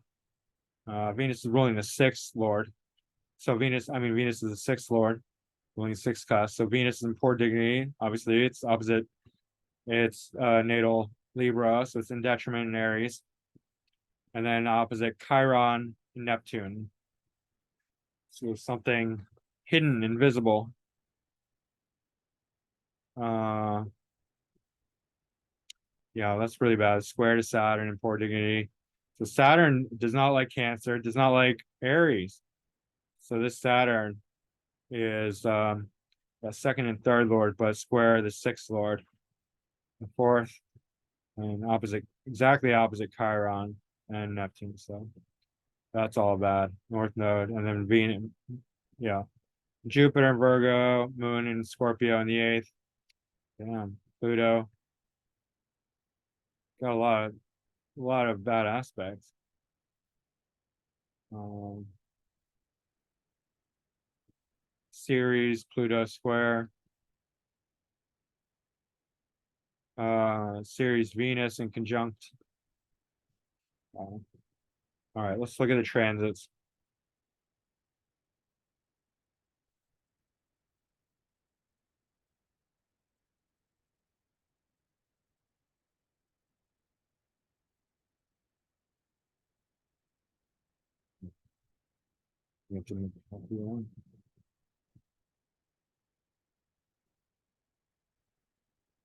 The 11th. Not the first, the 11th. The 11th, 1981. 11th, 1981. May 11th, 19. It's got to be sure. All right, first thing, Uranus conjunct natal moon. Moon is the eighth. Eighth lord. So that in the 12th in Scorpio, that's bad. Neptune in the first, that's probably uh, I heard this was also foul play. They can give somebody cancer. I know some of you are like, that's wackadoodle, but I mean they can, right? And they probably do. I have no proof that's what happened, but certainly wouldn't be surprised. All right. So we see Jupiter and Saturn here in Libra activating this opposition with natal Venus, the sixth lord. So Jupiter is the seventh lord. And just because Venus is it's just activating something that's already difficult, that's already bad. Square natal Saturn. So it doesn't have to be really bad, right? Like Jupiter is not necessarily bad. Saturn's exalted in Libra, but it's enough to activate this really harmful T square. with Venus, Saturn, Chiron, Neptune. Okay. North node is 4 degrees from Pluto. Ceres is in Cancer in the 8th. And then we saw this, the Cancer moon. Sorry, moon Uranus. Mercury, conjunct Uranus. It's the 7th cusp, but it's, Mercury is the MC Lord, but it's in the 6th. So it's still not a favorable combination. A lot of these are secondary, but still, Chiron, Sun, Venus, Mars, Sedna, they're all activating the 6th house, which is already bad because it's Venus.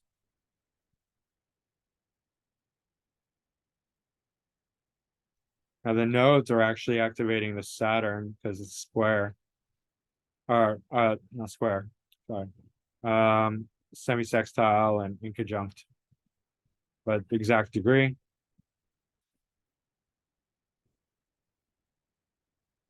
Also this Venus.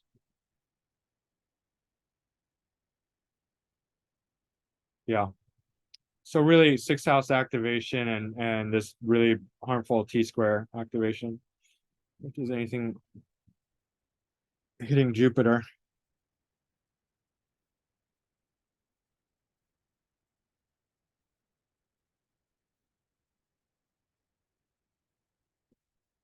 Well, Venus, being the 6th lord, is trining Jupiter. So, I don't know about that. Anyway, yeah. Let's check out the subsidiary, the secondary progressions. 11.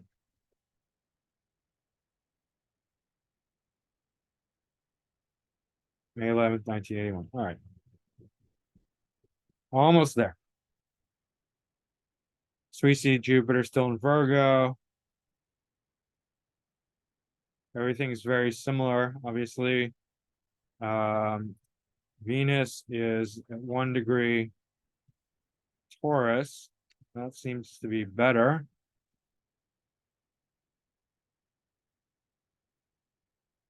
Although it's in conjunct now. So it's almost in the same position, but worse. It's not, instead of opposition, it's in conjunct Chiron and Neptune.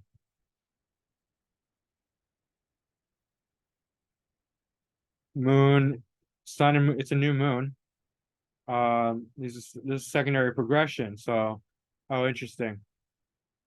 Yeah, it's a new moon in the progressions in Pisces.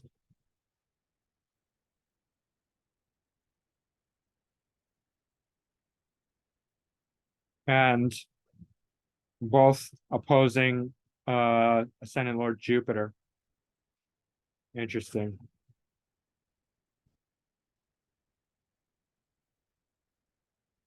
Ascendant exactly conjunct South Node, progressed ascendant conjunct South Node in Capricorn with North Node in conjunct the 8th cusp.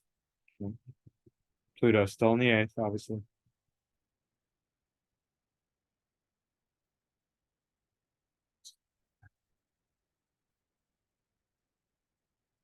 The moon's almost exactly opposite Jupiter. Moon is the 8th lord. So yeah, weak Jupiter opposite 8th lord moon and opposite sun. Sun conjunct 8th lord moon, progress sun. So yeah, I think there you have it. It's exactly trine natal moon. Moon exactly trine natal moon. Scorpio. And sextile natal moon is sextile natal ascendant. All right. So that is everyone. All righty. So that's it. I hope you enjoyed this epic list of died too young. What a fun topic. Oh well. All right, guys. Well, so hit that like button, subscribe if you haven't already.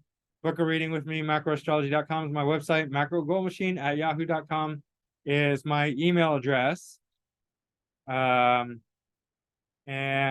I'm also offering 2 courses, the personal coaching program, one-on-one, which I have the full description on my website, so check that out.